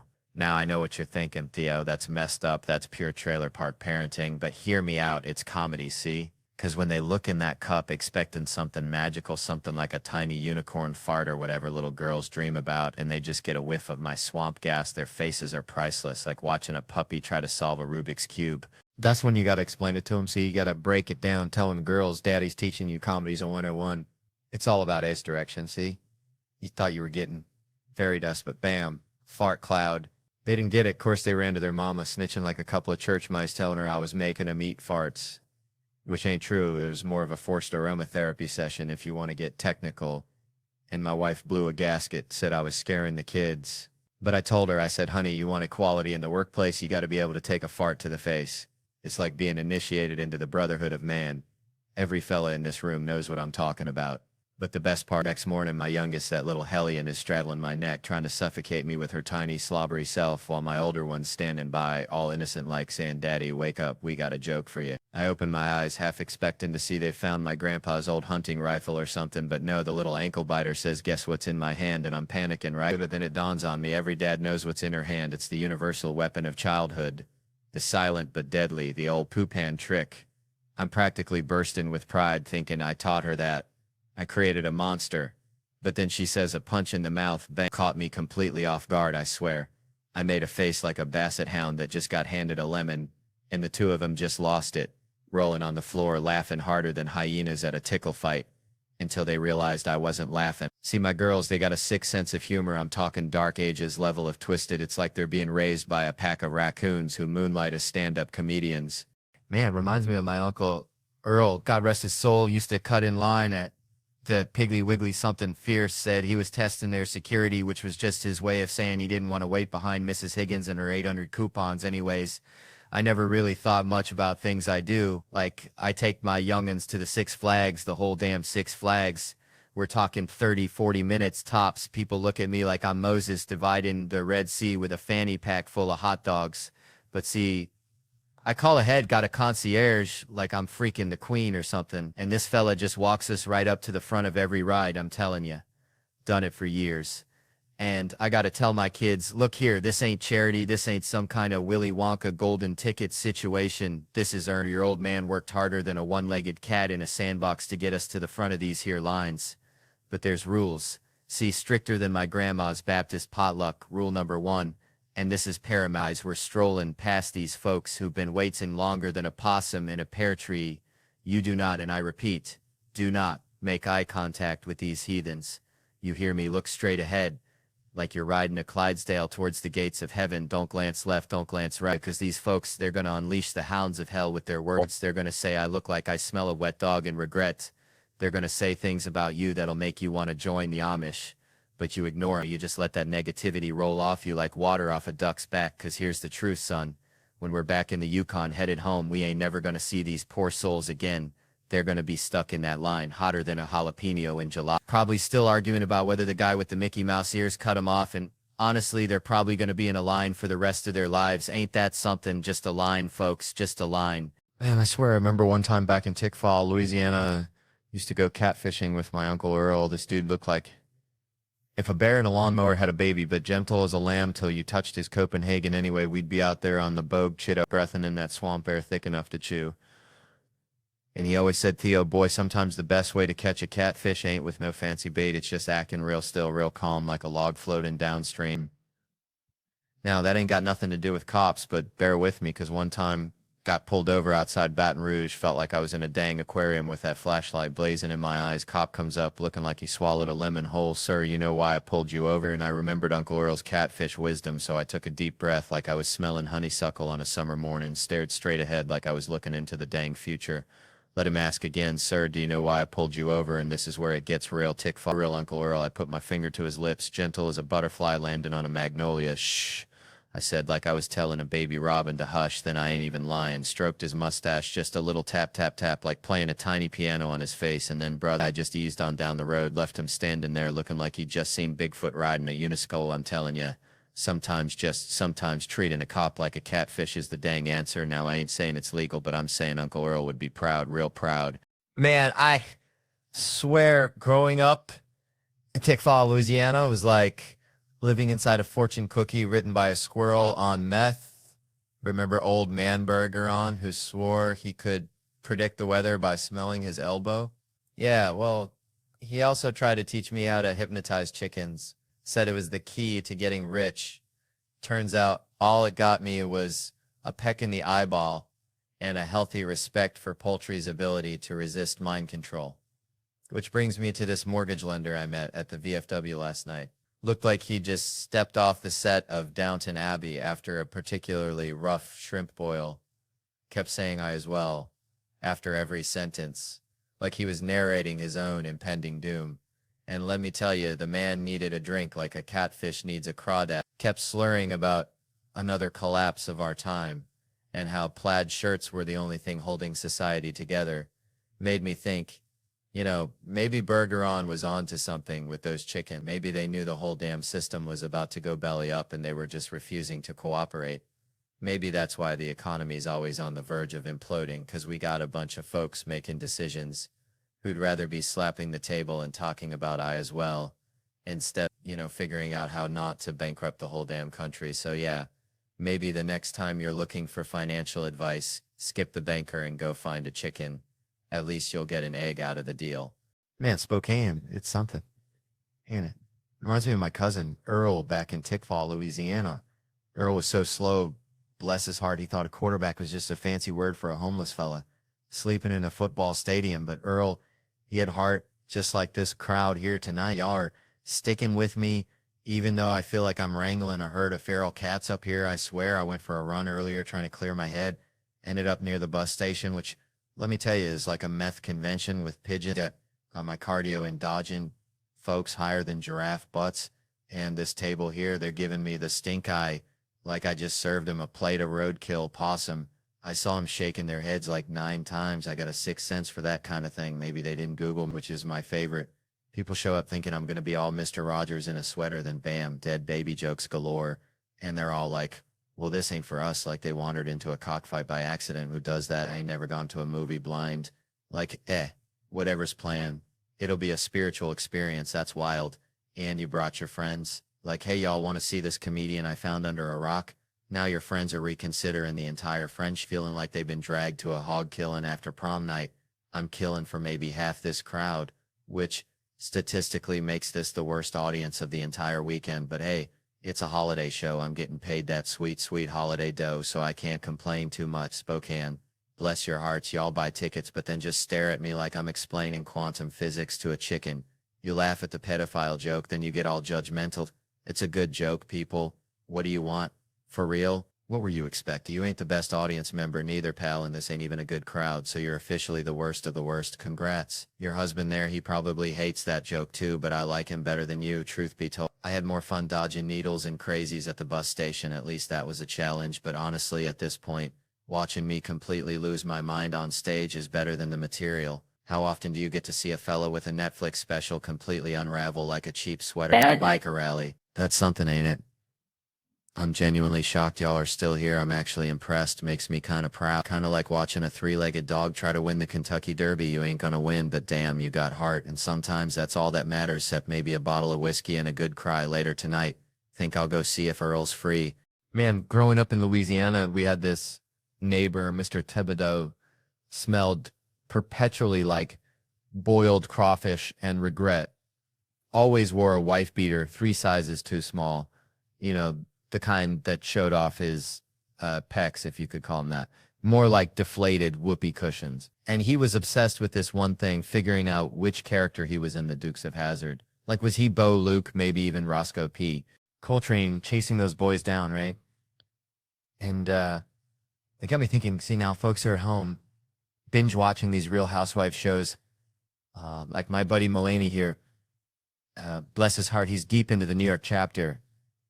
And he's trying to figure out where he'd fit in, what kind of drama he'd stir up, but it's like nobody on those shows ever apologizes, you know? It's like if I told Seth here he looked like a scarecrow stuffed with dryer lint, showed to events like a lovesick golden retriever, he's going to be hot. And I'd just be like, hey, let's put this behind us. You feel me? We good? And give him one of those shoulder hugs where you barely make contact. That's how them housewives do it, and it's wild because they're all so aware they're on TV. Like back in 2009, they'd be filming near like First and 70th, and they'd be arguing, right? And one lady'd be all, I don't want to share that. And the other ones be like, girl, we're on a reality show. Spill the sweet tea. And they got skinny girl margarita signs everywhere because they're all marketing themselves like performing monkeys in a tiny hat, which is kind of genius, right? Because you got to respect the hustle, but it also makes you wonder what parts of their lives are real and what parts are just a performance for the camera. You know, like, is that genuine outrage or is it just them practicing their Emmy Award acceptance speech in the mirror? Because either way, it's getting views and making money. So maybe Mr. Thibodeau was right. Maybe we're all just characters in somebody else's reality show, just trying to figure out our lines and hoping we don't get canceled or worse, become a meme, which at least he never smelled like boiled crawfish most. All right. Now, so boom, let me tell you something. Grew up down in Little Ranger, all right? Smallest town you ever did see. Except maybe for that time I saw a cat here in a tiny cowboy hat in a dollhouse. Smaller than that even. And there was this fella, Billy Bob, no relation to Thornton's or whatnot. But this Billy Bob thought he was Bruce Lee, even though he looked more like a possum trying to do the splits. Anyway, Billy Bob was all about martial arts, always saying it was the only way to know which style was the real deal. Like figuring out if Tabasco sauce really goes on ice cream. Some things you just gotta try. And he'd go on about how they need a place where folks can use anything, everything, fists, feet, headbutts, elbows, even beating if that's your thing, because can a real fight, there ain't no rules except maybe don't poke a fella in the eye with a dirty stick. It's kind of like them UFC fights, right? Bloodiest, most barbaric thing ever, but also kind of honest, like seeing a politician eating a corn dog, you get a real good sense of what they're about. So Billy Bob always said he designed this arena, an octagon, so no one could run away, because when you're getting your butt whooped, sometimes you just want to bounce, like when you accidentally walk into a family reunion full of folks you ain't seen since you had that unfortunate mullet. All right, on the way. What up? Let me tell you something. I was driving here from the airport, right? And I saw this bumper sticker, keep the country. And I thought, damn, that's like me trying to keep Theo, you know? Like, good luck with that, buddy. I'm a runaway train of weirdness, always have been. Reminds me of my Uncle Dale back in Louisiana, bless his heart. That man thought he was a squirrel, like a metaphorical squirrel, like legit burying nuts in the backyard. Chattering at dogs. We tried to tell him, Uncle Dale, you're a 6'2" plumber, not a rodent. But he'd just stare at you, twitch his nose, and scamper up a pecan tree. Now, hear me out. This ain't about squirrels, although maybe it is. It's about locals, right? Like, what is a local anyway? Is it about birth certificates? Is it about speaking pidgin so good you can order a shave ice blindfolded? Or is it about something deeper, like having the mana, the aloha spirit, the thing that makes you not want to punch a tourist in the face when they ask you where they can find the authentic Hawaiian experience? See, I think it's kind of like my Uncle Dale. He wasn't born a squirrel, but damn it, he became one. He embodied the squirrelness, you know? He lived the squirrel life, and maybe, just maybe, that's what being a local is all about. You don't got to be born here, but you got to become Hawaii. You got to respect the land, the people, the culture, the pineapples that allegedly make your jizz taste like sunshine. And if you can do that, if you can embrace the weirdness, the beauty, the keep the country vibe, so, well, then you just might earn your place in the Ohana, even if you still can't pronounce Helma Hamuna Kunuko Pua. And if you can't, well, just blame it on the Micronesians. They'll understand. I'm just kidding. Micronesians, I love y'all. You're the reason I'm not the most hated guy on the island. That's a precious, precious gift. Thank you, Jesus. All right. Settle down now, folks. Let me tell you something. Grew up in a town so small, the church picnic was the biggest news of the year. Used to be this fella, Cletus, bless his heart. He thought he was a squirrel. Not like, oh, I like acorns, but full-on tree climbing, nut hoarding kind of squirrel. One time, Cletus tried to bury me alive in a pile of leaves because he said I was a rival nut gatherer. That's when I learned, folks, life's a whole lot like a possum in a grocery store parking lot. You never know what kind of mess you're going to get into. Which brings me to John Mulaney. Remember that guy? Emmy winner, Netflix star to the whole shebang. He's playing Madison Square Garden, for crying out loud. But see, Seth Meyers, that sneaky devil, he's got to grill him about his outfits. Mulaney walks out looking like he just wrestled a bear and lost, and Myers is all, "Where's the suit, Johnny boy?" It's like confronting a raccoon for eating your garbage. You know it's wrong, but you secretly admire the audacity. But apparently some folks intervened on Mulaney a while back, said his life was spiraling. And I ain't one to judge. Everyone's got their own brand of crazy, but just seems a tad extreme to critique a man's fashion sense while he's, dealing with stuff. Myers wants him in a suit, says he looks like he raided the Gap after a bad date. It's like saying a dog wearing pants is civilized, but it's still going to sniff your crotch, ain't it? Mulaney's like, "Fine, I'll put on the suit, but you ain't taking me to no fancy tailor." He figures Myers should have had a car waiting, ready to whisk him away for a 2-month fitting. Imagine that, Mulaney, trapped in a tailor shop, surrounded by pins and fabrics like a hummingbird in a butterfly net. Then Myers starts micing the jacket real serious, like reminiscing about that talk show he co-hosted where apparently they were salaries and bad dressing. That's, man. Picking on a man's wardrobe is like kicking a pregnant mule. Just ain't right. Mulaney, looking like a hostage in a department store mannequin's outfit, says he feels happier.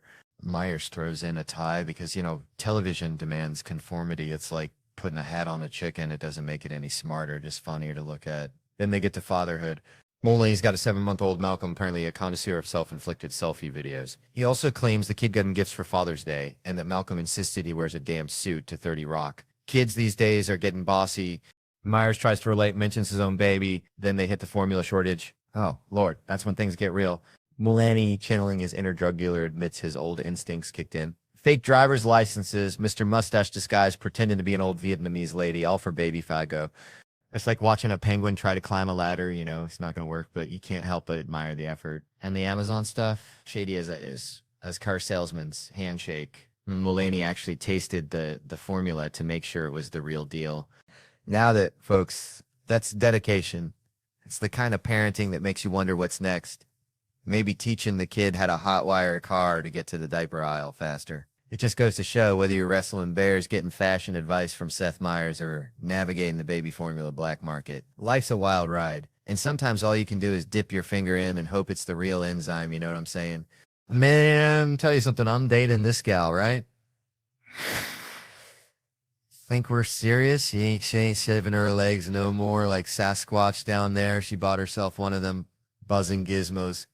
Meanwhile, I got an Xbox, so we spend less time together. I'm slinging digital sweat in NBA 2K. She's exploring the Mariana Trench solo, but bottom line, we're both thinking about LeBron, which is weird, right? Women, man, there's something else, faking the big O like it's nothing, but can't fake being happy at Thanksgiving dinner with the in-laws. Come on, smile for grandma. Every time we get busy, she's all, "You made me come," like I'm freaking David Copperfield or something. And I'm like, well, I was mostly just laying there, but all right, I'll take the credit. It's like I go to the barber shop, tell him, just hold the clippers still, rub them on my head like a love-starved Siamese, and then act surprised when I walk out looking like Brad Pitt. And this ain't no fling. I'm on the road. Gotta be faithful, folks. Ask Theo how you do it. All them temptations. My secret, ain't a single woman ever even looked at me sideways. That's how I stay faithful.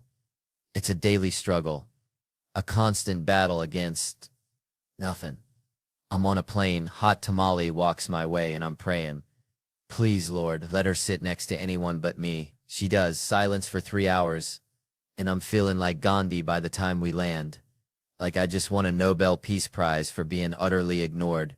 Used to hit up strip clubs, Now I'm on a quest. Want to be a mentor, a good influence. Tried to join Big Brothers. They wouldn't let me near a kid. Messed up the interview real good. They ask, what's a bad example of a big brother? And my dumbass says, child molester. Lady looks like I just kicked her puppy. She meant impatient. And I thought we were playing for keeps. They ask what I bring to the table. I say patience, which is the opposite of pedophilia, folks. The willingness to wait. That's a joke. Dark as my Uncle Earl's moonshine, but structurally sound. Worth a chuckle. Gotta laugh at the messed up stuff Keeps you from going completely bonkers. This past few weeks, news been wild. Remember that little feller got chomped by a gator at Disney World? Seemed like the highlight of the year, didn't it? ISIS even tried to claim responsibility. That's when you know things are truly sideways. Alligators working for the bad guys, Lord have mercy. Speaking of scary, Delta Airlines, I despise them. Except for them Biscoff cookies. Them are good, damn good, dunk 'em in coffee. Eat 'em plain, versatile little biscuits. Reminds me of Biscotti, all pretentious, like Chips Ahoy went to Europe for a summer Delta, though. They stole 20,000 miles from me. Hard-earned miles from flying coach and catching the herp from the armrest. I call, lady on the phone says, we don't do complaints no more. You got to email and it'll take 6 months, 6 months. She might as well spit in my face. Then she adds, also, your mom is a... Well, she didn't say that exactly, but that's how her words made me feel. See, that's therapy. You can say whatever you want as long as it's how you feel. I tell my girl I ain't calling you crazy, honey. I'm just saying, based on your actions, you'd fit right in at the funny farm. It's insensitive if you disregard my feelings.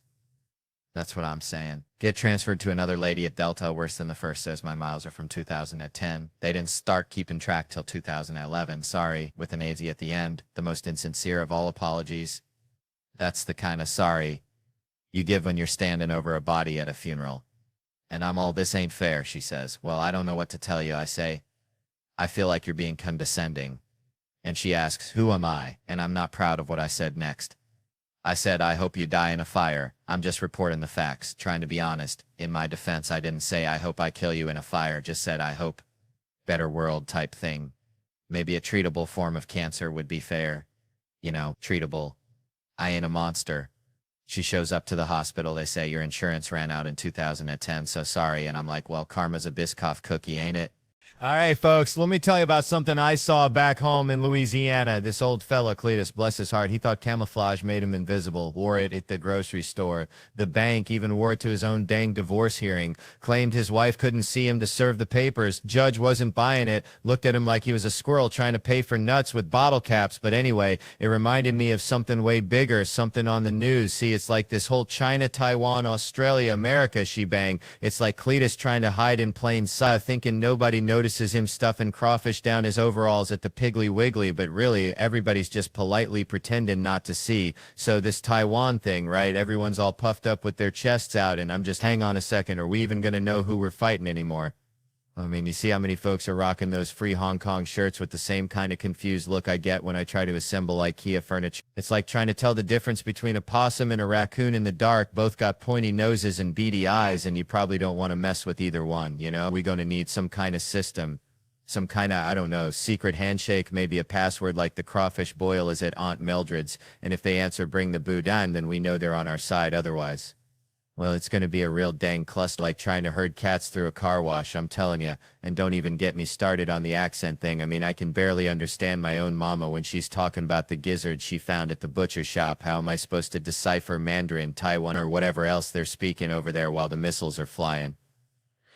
So I'm just saying we need a plan, a real down-home common sense plan. Maybe we just give everyone a breathalyzer, whoever blows the highest wins, or maybe, just maybe, we all just sit down, share a plate of fried okra, and figure out how to avoid this whole mess in the first place, because war, folks, is like a hangover after a crawfish boil. Nobody really wins, and everyone ends up regretting something they did. Man, I remember back home, Shreveport, Louisiana, we had this cat, Cletus, that looked just like a possum, wearing a MAGA hat, always yelling about the government. Cletus, bless his heart, thought fluoride in the water was a conspiracy to turn us all into frogs. Frogs, I tell you. And it reminds me of something Shane Gillis said, right? Gillis, that's a name that rings like a rusty old church bell, you know? He had this joke darker than my mama's burnt gumbo about Trump getting shot. Now, I ain't wishing no harm on nobody except maybe mosquitoes and telemarketers. But Gillis painted this picture, see, Trump standing there, mouth running faster than a coon dog after a squirrel, probably bragging about his golf score, then bam, out of nowhere, just goes, like a busted lawnmower. And that's the kind of humor that sticks to your ribs like gravy on a biscuit. It's wrong, but it's funny, like seeing a squirrel wearing underpants. But then Gillis, that wild card, throws Biden in the mix, saying he's so out of it, you could just walk up and boop, tap him on the nose, no security guard even bat an eye, just Mr. President, how the hell are you? Like, he's a stray dog you just met. It's like, dang, that's savage. Almost like comparing a Ferrari to a horse-drawn buggy. Ain't saying it's right, ain't saying it's wrong. Just saying it's something makes you think, makes you think about how weird this whole dang world is. Kind of like seeing a cat driving a tractor, pure chaos. All right, how y'all doing? That's what I like to hear. Yeah, Theo Vaughn here. Let me tell you something. Grew up in the sticks, Louisiana. We had this old hound dog, Blue. Sweetest thing, but dumber than a box of rocks, I swear. He'd chase his tail till he passed out, then wake up and do it again. Just pure unadulterated joy in that dog's heart. Reminds me of my cousin Earl, bless his soul anyway. Saw some fancy water backstage, thought I'd grab a sip. Next thing you know, sploosh right down the front of my pants, looking like I just lost a battle with my bladder. And you know what's crazy? We're all so worried about looking like we peed ourselves. Like it's the ultimate social faux pas, but let me tell you, nobody's intentionally rocking the pee-stained pants look. Like, yeah, just gonna let this soak in. Air dry. Adds character. Nah, if it happens, it's an accident. A momentary lapse of judgment. Like driving a tractor through a car wash, you just gotta own it. And besides, pee's like that fire in backdraft, it goes where it wants. It's got a mind of its own, seeping down your leg, pulling in your shoe. A real abstract expressionist masterpiece. But that got me thinking. You ever see them folks in the bathroom, hovering under the hand dryer, scorching their nether regions like they're trying to deep fry a chicken? Ain't nobody got time for that.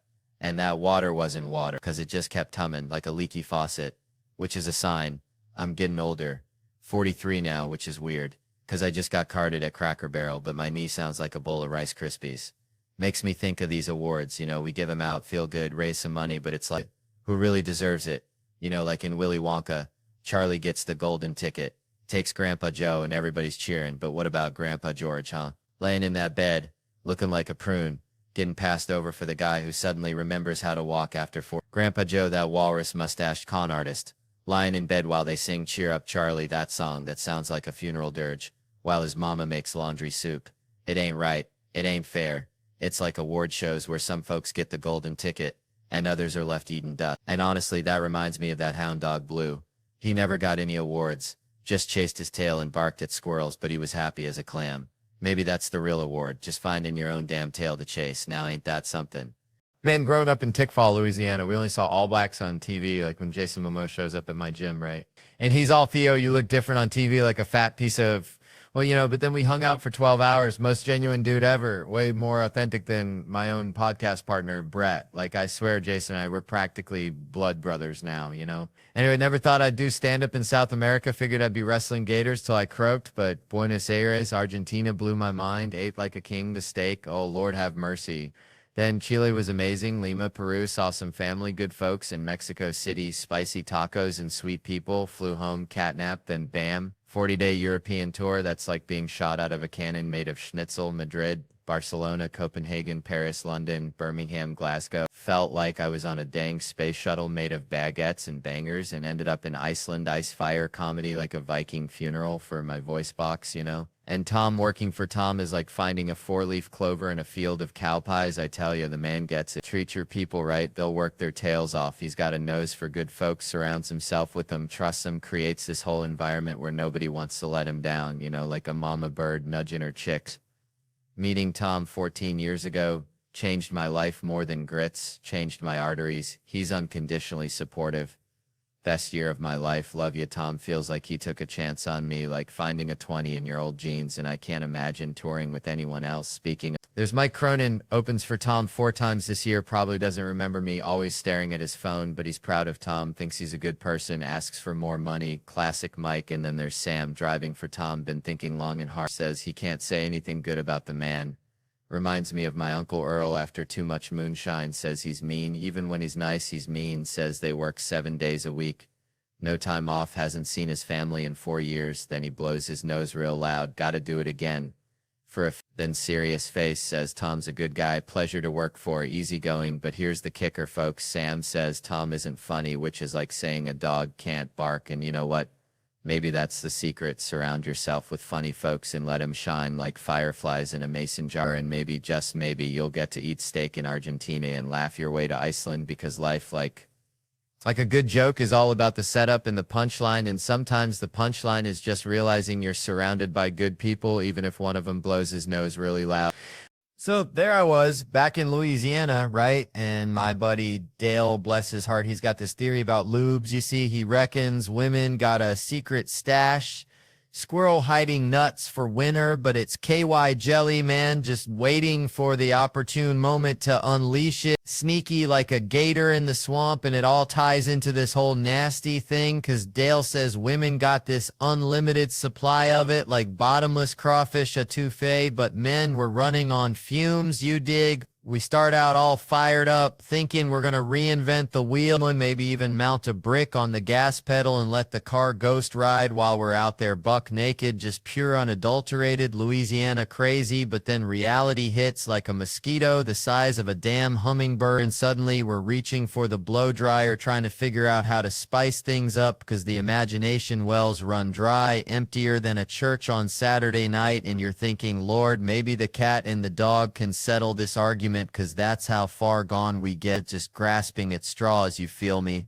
Which brings me to this whole double date thing. See, it's a competition, plain and simple, like two roosters in a chicken coop, one little kiss and bam, it's on. She's looking at you like you owe her a damn diamond ring. And the only way to win is to go full tilt boogie, which, let's be honest, ain't always the best course of action because women, they talk, they share, they dissect. It's like a goddamn autopsy on your relationship, and next thing you know, at least I don't eat ass is flying across the table like a stray firework, and you're sitting there with the U8 ass face contemplating your life choices, wondering how you ended up in this godforsaken mess, wishing you could just disappear into the nearest plate of jambalaya. And then there's Ray, bless his heart, always with the damn resume. I got 3 movies coming out, they all hot, like I give a damn what time it is, D. Ray, I just want to know the time. And then Harry, man, don't even get me started on Harry. He's got more tats than teeth and a whole lot of attitude, telling people not to touch him unless they want to see his other 6 tattoos that represent, I'm not going to say what, but let's just say it involves a dirt nap. All this just to tell you, even though I'm like a Kevin Hart of the South, there is always someone who believes he has more bodies ready to get stacked. So just remember to be kind and tell the crazy man he's looking good, and then slowly back away. Oh, and hide your ass.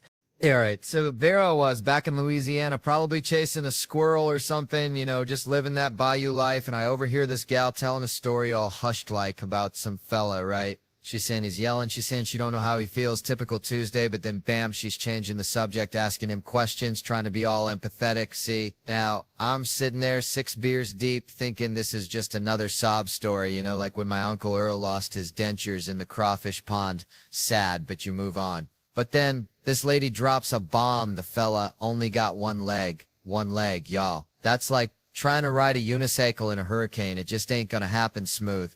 And that's when it hits me.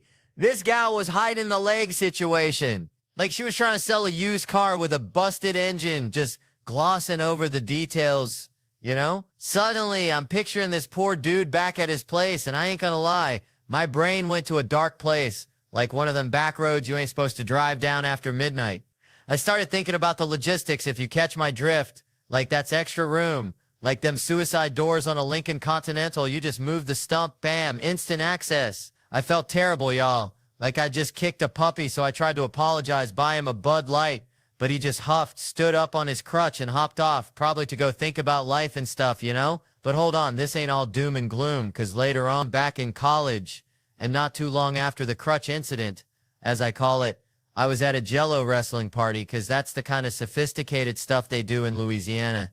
And this dude comes up to me on the staircase out of nowhere, and he's all, hey, aren't you in my physics class? Now I ain't the sharpest tool in the shed, especially after a few rounds of Jello. So I was like, I don't know, maybe.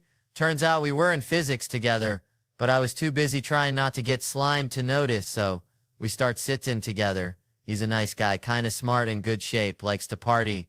Then growing up in Louisiana, you see some things. Like, remember old Clem used to wrestle gators down by the bayou, claimed he could whisper sweet nothings to him, but I swear I saw him bribe him with day-old donuts. Anyways, it reminds me of this time. See, I'm feeling myself, right? Thought I was all that in a bag of Zapp's potato chips. So this dude, he puts his hands on my face like he knows me, and I'm like, hold on, partner, we ain't that close, you hear? But then I see at the stance the crazy eyes like a possum cornered in a Walmart parking lot. I'm thinking, Kev, you're about to get socked. Better throw that haymaker. So bam, right in the kisser. Never punched a man in the face before. Felt like winning the lottery and losing your teeth all at once. So I'm hyped celebrating like I just won a crawfish eating contest. All, yeah, bitch, you don't want none of this.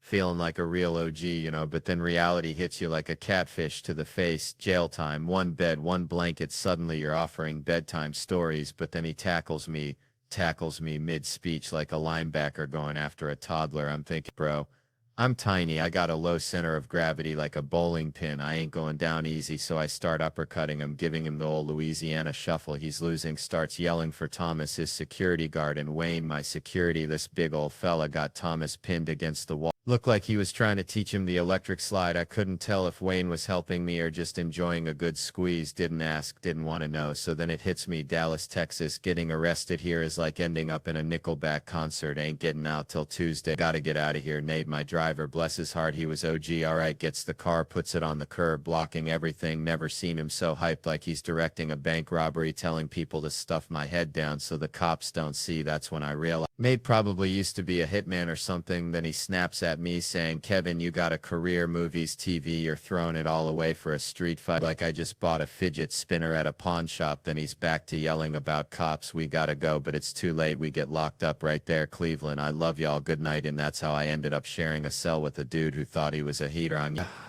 Man, I swear to y'all, my niece, bless her heart, she's got a mind like a bag of hammers, you know? Like if you hang around her too long, you start thinking with your elbows, real talk. So we went on this family trip this summer, right? First morning, we're all chowing down on breakfast, and Isla, this little firecracker, she strolls in 5 minutes late, plops down, stares me dead in the eye, and says, hey, big boy, what'd you dream about last night, huh? Now everybody at the table is looking at each other like we're witnessing a Bigfoot signing autographs because she thinks we're all living in the same nightly sitcom, like some kind of synchronized sleeping deal, you know? She's 12 years old, and for 12 years she thought we were getting the same dream program every night like it's freaking must-see TV, sponsored by Ambien. But then I'm sitting across from her thinking, hold on, what if she's on to something? What if she cracked the code and we're all just characters in her subconscious Netflix original? So I lean in all conspiratorial, hey, did you dream that I was locked in a trunk wearing a banana hammock and singing Dolly Parton? My wife shoots me this look that could curdle milk like I just revealed the ending of The Sixth Sense at a funeral, and Isla kicks me under the table. I'll talk to you after breakfast, Uncle Theo, all serious like she's debriefing a secret agent after a mission gone sideways. Later that day, we're heading out for some snorkel action, cruising on the boat, and I see Isla gazing off at the horizon, looking all pensive. She's pondering the mysteries of the universe, you know, a real Kodak moment. So I sidle up, ready for that heartwarming parent-child connection. Hey, baby girl, what you thinking about? She turns around, eyes all lit up, and goes, we should get tattoos. I swear sometimes I think this kid eats nails for breakfast. All right, West Palm Beach, or is it Palm Beach? Either way, it's hot. Just like that time my Uncle Buster tried to deep fry watermelon at the county fair. Total disaster. Speaking of disasters, someone back there yelled pressure, but they don't even know why. What in the tarnation? It's like asking a goat to explain quantum physics. Ain't gonna happen, folks. You know, I once asked my Aunt Shirley what the capital of Nebraska was, and she said tractors. True story. But this woman, she's right up there with Shirley, bless her heart. Big Latino fellow over here, though, looking sharp. Oscar, they call him. Probably gets all the Cuban votes just by going up. Head held high like a pelican looking for a stray fish. 6'3", built like a brick outhouse, as my grandpa used to say. And that hair looks like it was sculpted by Michelangelo himself out of Lego bricks. Poor bald guy next to him is probably ready to throw his dentures at the stage. Now, this woman, she's with Oscar, his girlfriend, at 28. Honey, back in my neck of the woods, you ain't married by 28. They start whispering at you like you got a third eye or something. But she's Colombian, you know, different rules apply.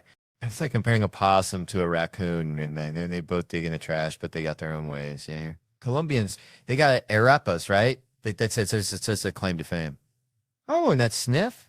No, that ain't what you thinking, folks. Probably just a stray pollen particle from one of those fancy Colombian flowers, making them look like they're auditioning for a role in Scarface. Speaking of faces, this woman, the one who knows everything now, suddenly an expert, like she just downloaded the entire internet into her brain while we were talking about watermelons and bald guys. But I bet she didn't know they got fake noses over there. Probably hollowed out on the inside to fit all the extra memories, or maybe just to snort arepa seasoning more efficiently. I don't know. I'm just a country boy trying to make sense of it all, one bizarre observation at a time. All right. Settle down, y'all. Good to be here. Feeling good. Feeling real good. almost 30, which, it's a number, a big old juicy number. Feels like yesterday I was chasing fireflies in the Louisiana swamp, bare feet covered in mud, thinking quicksand was going to be the death of me. Seriously, you watch those cartoons, it's right up there with anvils falling from the sky and sticks of dynamite. I was more worried about quicksand than taxes. And now, never even seen it. Nobody calling me up saying, Theo, take the back roads, quicksand swallowed. It's like, where'd it go? Like my hairline vanished into the ether, but back then, the real threat, the thing that kept me up at night wasn't sinking in sand. It was people thinking I was Chinese. Let me tell you, this bowl cut and these squinty eyes, they screamed Kung Fu Kid louder than Bruce Lee on a karaoke night. Kids be calling me names, slurs I ain't even gonna repeat. Words I didn't even understand. I'm standing there like a confused possum in a headlight, 'cause I ain't Chinese. My family's about as Chinese as grits and gravy. The closest we get to Asia is taking our shoes off at the door, mostly just to keep the carpet clean after Mama's crawfish boil. But it was rough. It was real rough. I remember in 7th grade, we went to the symphony, and every time that big old gong went off, these savage little swamp creatures, they'd turn around and bow at me like I was some kind of emperor with a bad haircut. It was racist as hell, but also I gotta give them credit. The coordination was impressive. For a bunch of 13-year-olds fueled by Mountain Dew and Spite, it was a whole dang performance. Made me feel like I was in some twisted, low-budget racist Cirque du Soleil. But that's the past. We all say dumb stuff. I mean, look at TV. You can say anything on TV these days, especially on Law & Order SVU.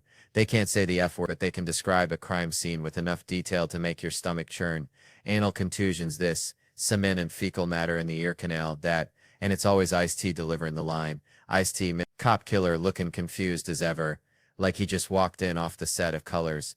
You mean this dude likes pigtails? Yeah, Ice, it's a pedophile. Welcome to the sex crimes unit. Grab a donut and try to keep up. It's like that time they tried to explain sex addiction to him. They're really trying, and Ice-T finally gets it. He's looking all serious, and he says, oh, I get it.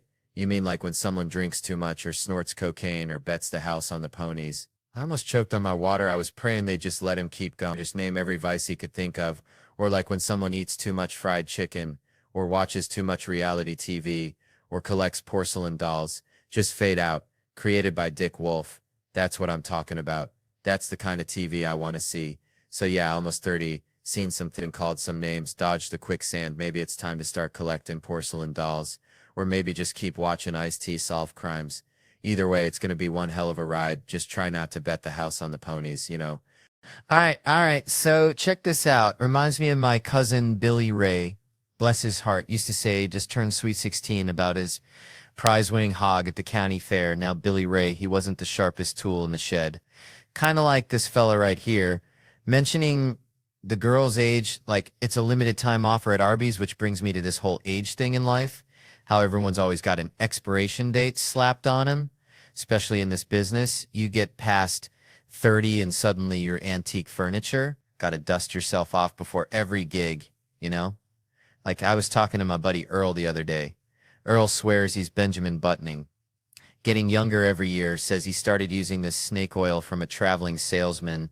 Smells like old gym socks and regret, but Earl, he's convinced it's the fountain of youth, which is probably what this young fella thinks he's got with the fresh out the oven girlfriend. Forgetting that life's a microwave, and sooner or later, everything gets reheated and ends up tasting kind of rubbery, just like Earl's snake oil. Promise, honestly, probably most of our dating lives. All ending up with us wondering if maybe we should have just stuck with the hog at the county fair. Least then you know what you're getting. Maybe just stick with the mac and cheese and avoid the trouble altogether. Man, this year's been like one long slip and slide fueled by lukewarm natty light and regret, Went to this joint last felt like walking into a therapy session disguised as happy hour, some fella nursing a blue moon, 2 orange slices dangling like sad little Christmas ornaments. And I'm thinking, buddy, you ain't got a problem. You got a brunch order. I'm chasing the dragon with Hennessy, talking to this Kroger employee. Guy sounds like he's fighting off existential dread between aisle 5 and the frozen pizzas.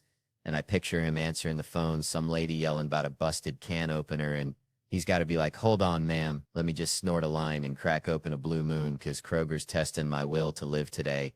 But hey, ain't we all in customer service in some way? A doctor's just selling you a few more laps on the carousel. I'm here slinging jokes like day-old donuts. And even that raccoon rummaging through your trash is providing a service. Just a real niche market, see? We're all just trying to keep the lights on. one awkward human interaction and questionable beverage at a time. And if that ain't beautiful, I don't know what is. Maybe except a field of blooming onions. Those things are miracles of engineering and probably unionized. All right, folks, let me tell you about my Uncle Earl. Bless his heart, used to collect dryer lint, right?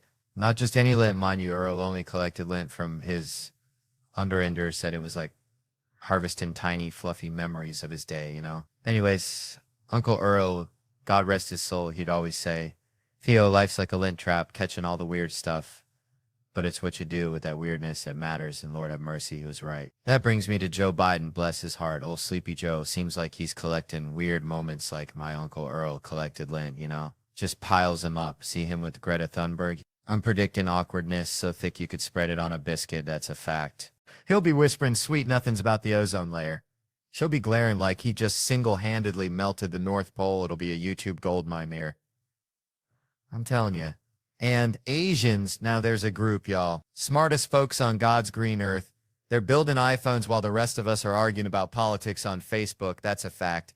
I'm practically an Asian supremacist, if that's a thing. I ain't hating on nobody, but them Asians are just out there hustling. They deserve a little credit. Except I saw a fellow on Twitter saying racist stuff to Asians on his iPhone, and I was like, hold on, at least have some respect for where that stuff comes from. You're right there next to the damn children making the electronics. It's like being circumcised and then complaining about the doctors. I'm telling you, folks, that's the kind of respect that we need in this country. So I was down in Loringer, Louisiana, right? Now, that's a place where the possums wear tuxedos to the Piggly Wiggly, okay? My buddy Earl. Earl's got this cousin, Cletus, who runs an escape room at his double wide, only it weren't no mall kind of thing, see? It's more like if Deliverance met Home Alone after a case of Natty Light. Anyway, Cletus gets this idea from watching one of those police shows. All of a sudden, he is an expert, so he has to start his own business. He is also so big-headed, and that is where the problems begins. My Aunt Brenda is there along with the kids. You see, we pull up to Cletus's, and it's got this vibe like a meth lab that just lost its lease. That is for sure. My Aunt Brenda is like, oh, heck no.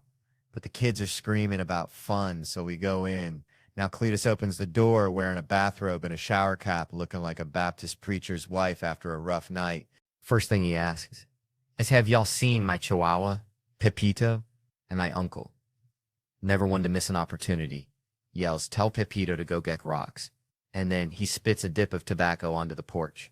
This is where the bad began. Cletus ain't phased. He just smiles with his one tooth looking like a tombstone and a pumpkin patch and says, come on in, but leave your wallets and phones in the microwave for the safety. We should have never left our phones. It all went downhill. The kids went full-on sheep. They did not care about safety. Now, Cletus then starts explaining the rules in a low voice like he is about to sell drugs in the middle of the sate. My uncle is all over him, asking about Cletus's mother and why she ain't around. My Aunt Brenda is yelling, and I swear it was like watching a squirrel try to parallel park in the middle of the interstate, chaotic but entertaining. Then came the mother's room part, and that's where it got weird, like a banjo solo at a funeral. Weird. Now, Cletus says we got to leave our car keys, our L phones, our wallets, everything on the counter, which should have been our first clue to just leave. We were all standing there quiet, and my uncle said, did you hear me, Pepito? Go kick rocks. That is when Cletus said, the rules are the rules. It is the escape room. So we all dumbly followed Cletus into the room. And the moment the door slammed shut behind us, it hit me. No waivers, no contact information, just a sketchy guy and a locked door. It was the type of feeling when you accidentally drop a hot dog on the floor in the middle of a church event. Right then, I knew that Cletus had no clue what was going on. My uncle, he says, well, I reckon we're going to be working in a possum farm in Oklahoma by sundown before he starts yelling, Pepito, kick rocks. Because, heck, at that point, a possum farm seemed to that reasonable career choice compared to what Cletus might have had in store. I just know this is where the problem begins. Then my aunt yells, why did we come? I am out, which he said was the punchline to the whole thing. All right, settle down, y'all. I'm going to tell you something. See, I had this buddy back home, Cletus, bless his heart. Cletus thought he was John Mulaney's cousin or something. He'd walk around yelling sack lunch bunch like he invented sliced bread. The sack lunch bunch. Cletus couldn't rhyme if you glued a dictionary to his forehead. Reminded me of that time I tried to teach my grandma's chihuahua, Pee-wee, to play the harmonica. Disaster. So anyway, Mulaney calls it the sack lunch bunch, and Cletus is running around like he invented it. I remember when I was a latchkey kid, back when that was a bad thing. Like, the news would show these sad kids looking lonely, and I'm over here living my best life, watching He-Man and eating peanut butter straight from the jar. They acted like us latchkey kids were gonna burn the house down or join a cult. But we were just trying to survive on TV dinners and the wisdom of the Thundercats. And Mulaney's got the sack lunch bunch with 2 words rhyming, which is about as much rhyming as Cletus can manage after a 6-pack of Mountain Dew. They got Eli Bolin doing the music, and tell you what, that's just plain beautiful. I wrote a song with Justin Timberlake once, won an Emmy. Now the ballad said Justin Timberlake song, and below it was Mother Lover, which was a banger. I'm telling you, it was like those confusing ballads they got down in Palm Beach, Florida. Like Justin Timberlake song, then a way more famous Justin Timberlake song. People probably voted for the wrong one. That's why I always tell people to just vote for the guy. I have the best hat. Grandma's boyfriend, Paul. Now there's a tune for you. And noodles and a little bit of butter. I think that's my kind of fancy eating.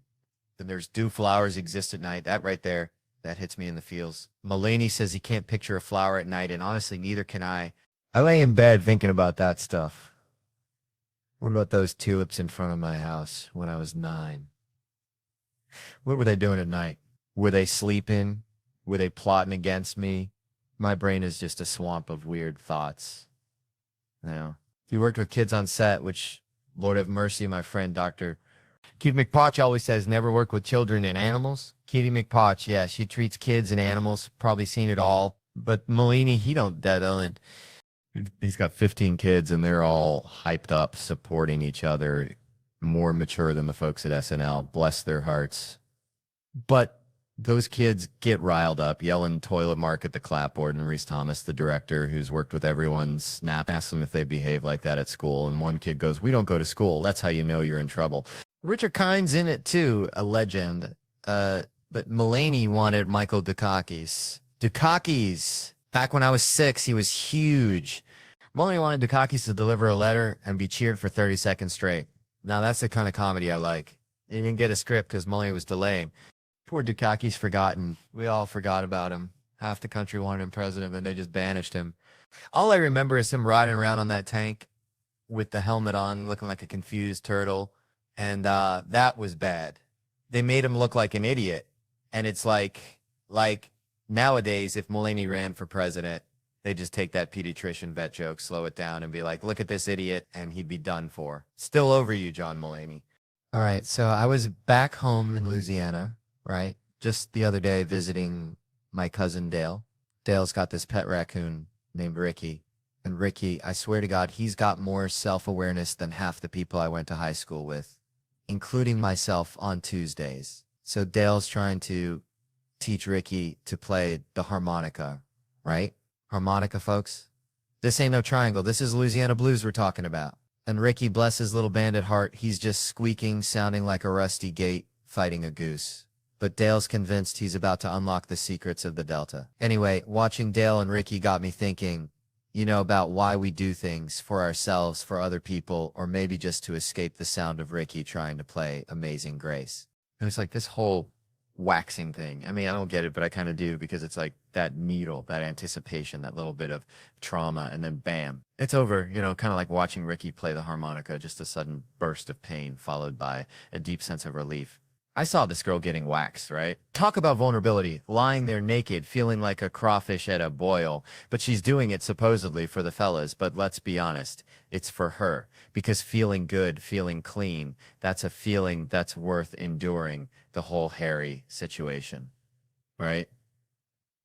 This one lady, Cindy, she reminds me of my grandma, always telling me things are going to be okay. Even when a tornado's ripping through your double wide, she's getting the girl waxed, talking about all the trauma, like being naked around people is easy as pie, which it ain't, unless your pie is made of anxiety and existential dread. Now, I ain't judging, because I've been there, I've felt that fear. But what really got me was the idea that this is what women go through all the time, the pain, the awkwardness, the vulnerability, just to maintain a certain standard. And for what? For some dude who probably can't even tell the difference between a waxed leg and a freshly mowed lawn. I tell you what, next girlfriend I have, she's getting a lifetime supply of wax on my dime, because that's the least I can do for someone putting up with my Ricky harmonica impression. All right, so I was at this gas station, see, back in Louisiana, and this dude's got like 3 teeth, right? And he's trying to buy a lottery ticket with a handful of nickels. Probably found him in his truck's ashtray, which, let me tell you, is a biohazard zone down there, like a petri dish of regret and stale beer. And he's arguing with the clerk, this sweet lady with a name tag that said Brenda, future cruise winner, about whether nickels count as legal tender. And I'm thinking, Brenda, just give the man his damn scratch off. It's Tuesday. Anyway, that whole scene just reminded me of this thing I was reading about abortion, right? Which sounds like a wild jump, but stick with me because it's kind of like trying to explain cryptocurrency to my grandma. She just looks at you like you're speaking in dolphin clicks, but it's all about control, see? See, this dude with the nickels, he wants to control his destiny, even if it's just the fleeting hope of winning enough to finally fix his truck's AC. An abortion, it's about a woman controlling her own destiny, her own body, her own future Brenda Cruz winner situation, you know? It's about more than just the procedure itself.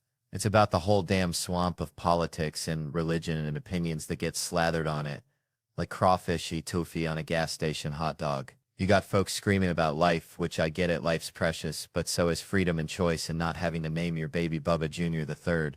It's like we're all just trying to navigate this crazy world with our handful of nickels, hoping to scratch off a little bit of happiness before Brenda gets to cash in on her cruise and leave us all behind to sweat it out in the parking lot. Wondering if we should have just bought that Slim Jim instead. And that, my friends, is why I think abortion is kind of like a gas station lottery ticket. You might not win, but at least you get to choose whether you want to play. I tell you what.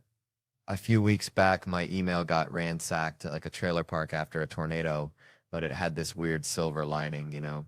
It was one of them deals where they crack into your digital mailbox and start slinging spam links to everybody you ever even side-eyed in your address book. So basically, I became a digital typhoid Mary, spreading a rash of weirdness to all my contacts, which honestly was kind of like killing two birds with one stone because I'm terrible at keeping up with folks.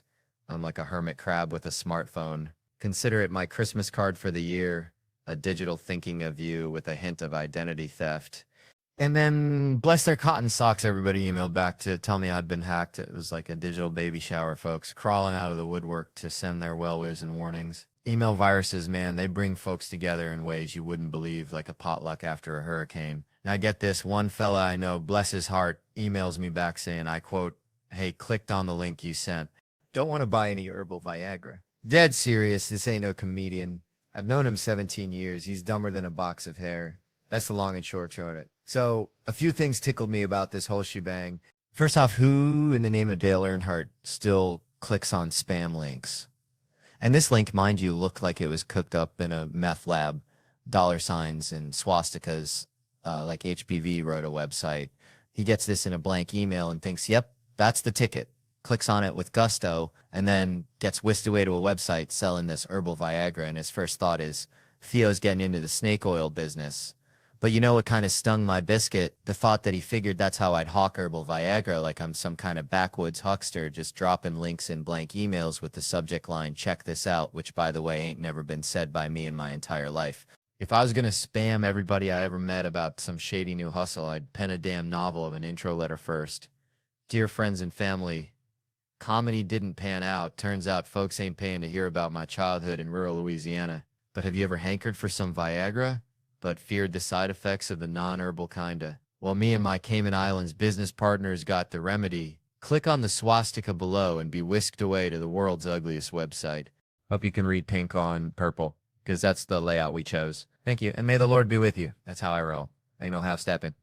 And speaking of time, I crossed the 30-year mark recently, which changes how you watch movies, you know? When I was a rugrat watching action flicks, I'd identify with the hero, the fella trying to save the day. Now, I only relate to the side characters, the ones rolling their eyes in the corner like the dudes who'd have to deal with Spider-Man's dry cleaning. That's where I'm at now. You know who my hero was growing up? Michael J. Fox's Marty McFly in Back to the Future. Love that dude. Want to be him. But I watched that movie again recently, and Marty McFly's 17-year-old high school student. His best friend is a disgraced nuclear physicist. And I swear to God, they never explained how they became friends. And we were all just cool with it. Nobody batted an eye. We were just like, who's his best friend? A disgraced nuclear physicist? Okay, yeah, proceed. Yep, that checks out. Proceed with the movie. Back to the Future is a classic, no doubt, but it's a downright bizarre movie. I'm telling you. Imagine the pitch meeting. Two fellas strolling into a movie studio saying, okay, we got an idea for the next big family action movie. It's about a fella named Marty. He's a high school student. Real lazy. always sleeping late. The studio guys are like, okay, is he cool like Ferris Bueller? And the writers are like, nah, but he's got a best friend. Yeah? Who's that? Oh, just a disgraced nuclear physicist. I'm sorry, is this another student? Oh, no. This other guy's like 40 or 80. We ain't sure how old he's supposed to be. Anyway, so one day, the boy and the scientist, they build a time machine. Whoa. Okay, I see where this is going. Let me guess. They build a time machine and go back in time and stop the Kennedy assassination. Oh, no. It's a real good idea. We didn't even think of that. Okay, well, what do they do with the time machine? Well, now I'm embarrassed to say. All right, here goes nothing. We thought it'd be fun if the boy, went back in time and tried to make moves on his own mama. So we thought that'd be a hoot. And then, oh yeah, no, but don't worry, he doesn't actually get to Netflix and chill with his mom because this family friend named Biff shows up and tries to have his way with her in front of the son. And then the dad, he has to defend her honor. And we're also going to say that a white man wrote Johnny Be Good. So we're going to take that away from them too, just for kicks. Well, this sounds like a fantastic movie. We are definitely going to make this. Now, you say they go to the past. You want to call it Back to the Past? No. Back to the Future. Right, but they go to the past. Yeah. But it's like, what? The sweet tea is going on. All right. So picture this. I'm back in Tickfaw, Louisiana, right? My Uncle Bobby, bless his heart, he had this pet raccoon named, wait for it, President McKinley. I swear that's what he called him. Anyway, McKinley was a menace. Stole dentures off the porch, chased the neighbor's chihuahua, classic raccoon stuff. But Uncle Bobby, he treated that raccoon like his own flesh and blood, even tried to get him a little coonskin hat for Christmas. Didn't go well. Raccoon bit him. So there I was, 7 years old, watching Uncle Bobby wrestle a raccoon while trying to put a hat on him. And I thought, man, this is love. This is true, unadulterated love.